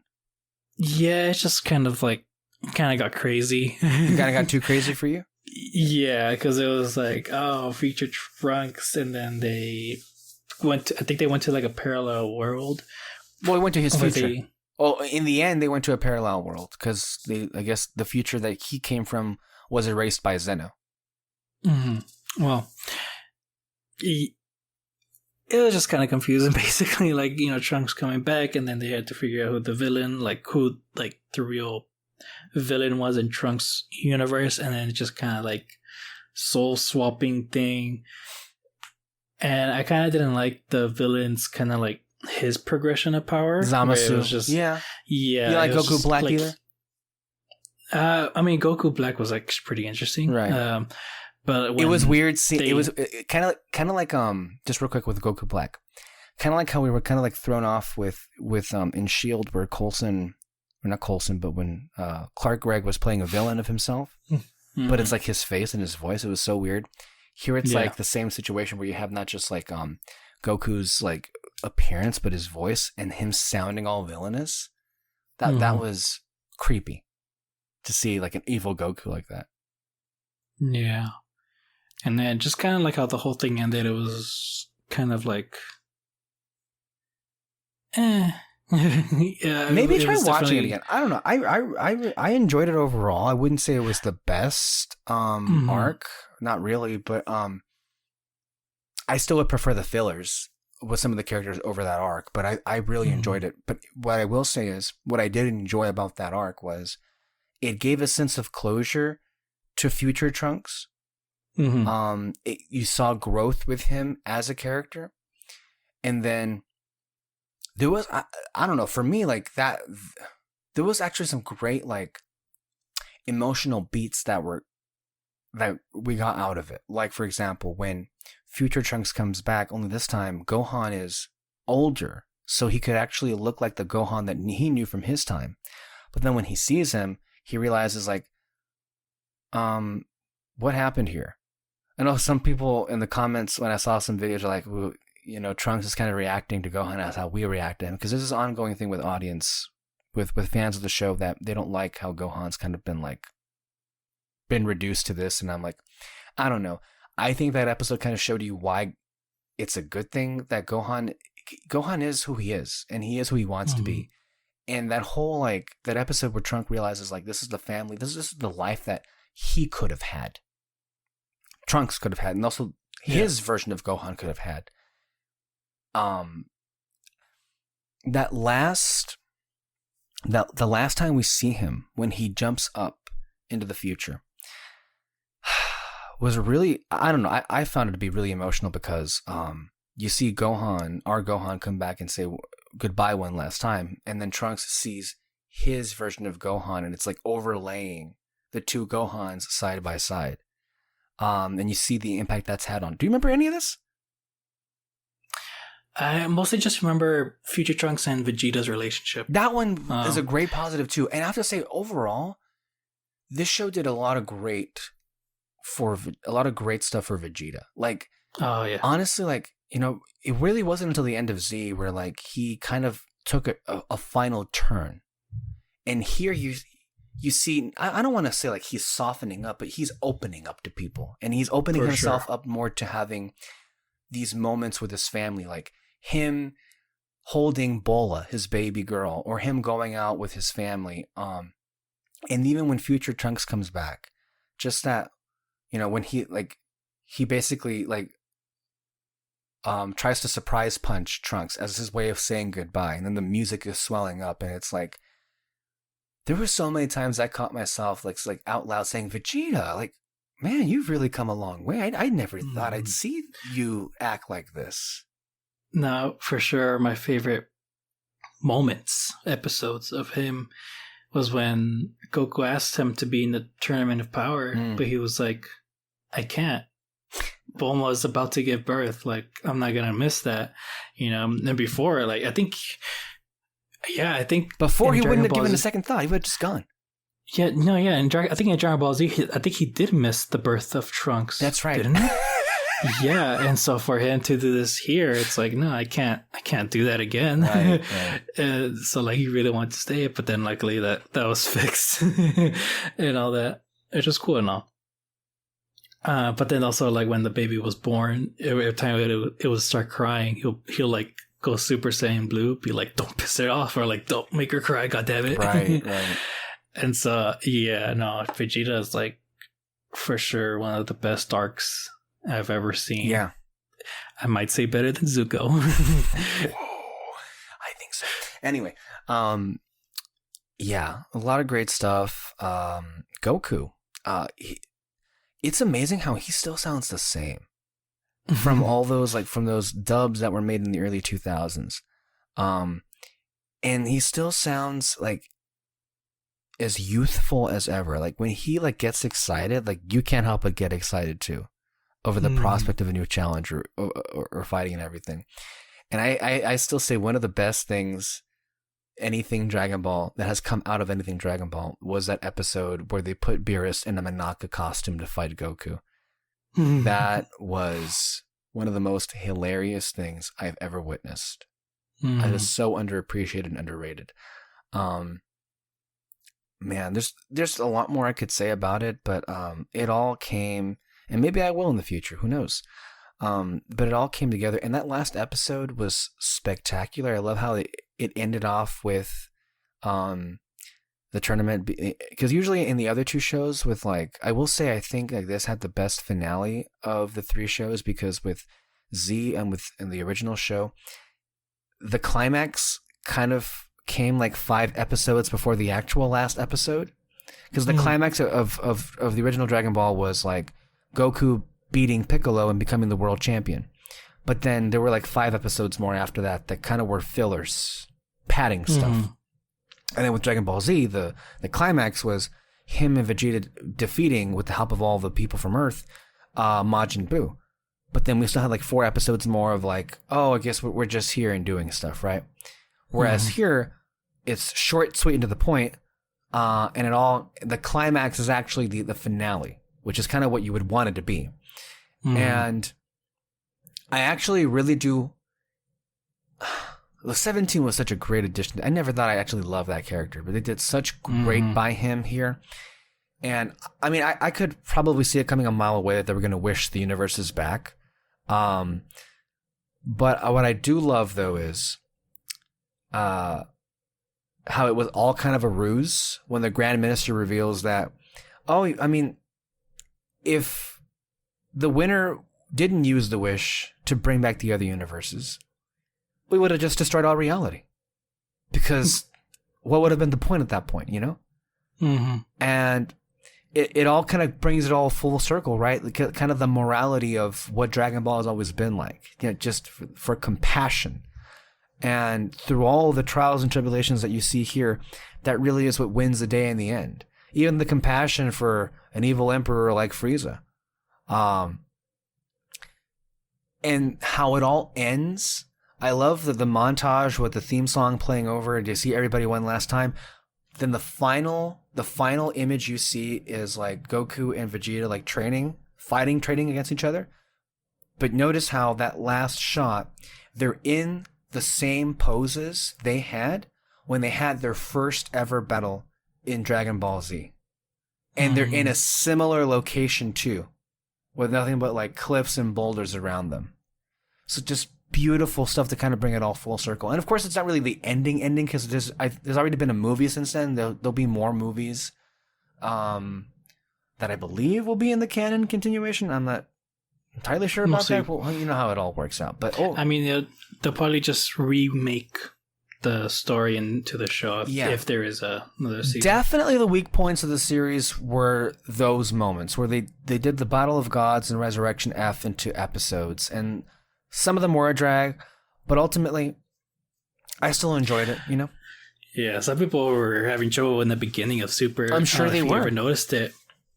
It wasn't just a retelling of the movie, but you had some pretty bad animation going on in the beginning of those episodes. I think they might have retouched it later on. I have to think. Not sure. I don't know. I need to see an example of how bad it was, because I didn't think it was that bad. Or I could have just been watching the retouched versions of them. Maybe. I will say though, the quality of animation, the quality of animation at the end of Dragon Ball Super was astronomically better. Like there was no comparison how beautiful it looked like at the end compared to like where it was at the beginning. No, yeah, for sure it got 10 times better. There will still be those moments where like you'll get like a super awesome animated episode, but then the next one's after that, like they definitely downgrade. Right. But that's only because they were making it as they went along. Right. And so not every episode was going to be perfect. Yeah, but overall, it was a fantastic series. I loved it. I love Dragon Ball. It reignited the passion for it, and I really do encourage everyone who's out there to go and watch it. I think, like, for me, when you watch Dragon Ball Z, and Dragon Ball Super, they're just great shows, but I think also you'll get to know me a lot better by just watching those as well. Like, a lot of the inherent values that I hold dear, I learned from that show.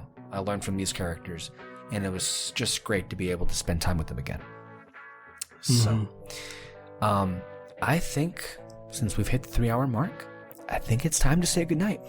Yeah. Thank you, David, for being here. Thank you all for listening. You can catch our podcasts anywhere you listen to podcasts, whether it be on Apple, Spotify, CastBox Music, and all of them every single Sunday, sometimes on Thursdays. Stay out of the spotlight, everybody, and we'll see you next time. Bye-bye. Bye.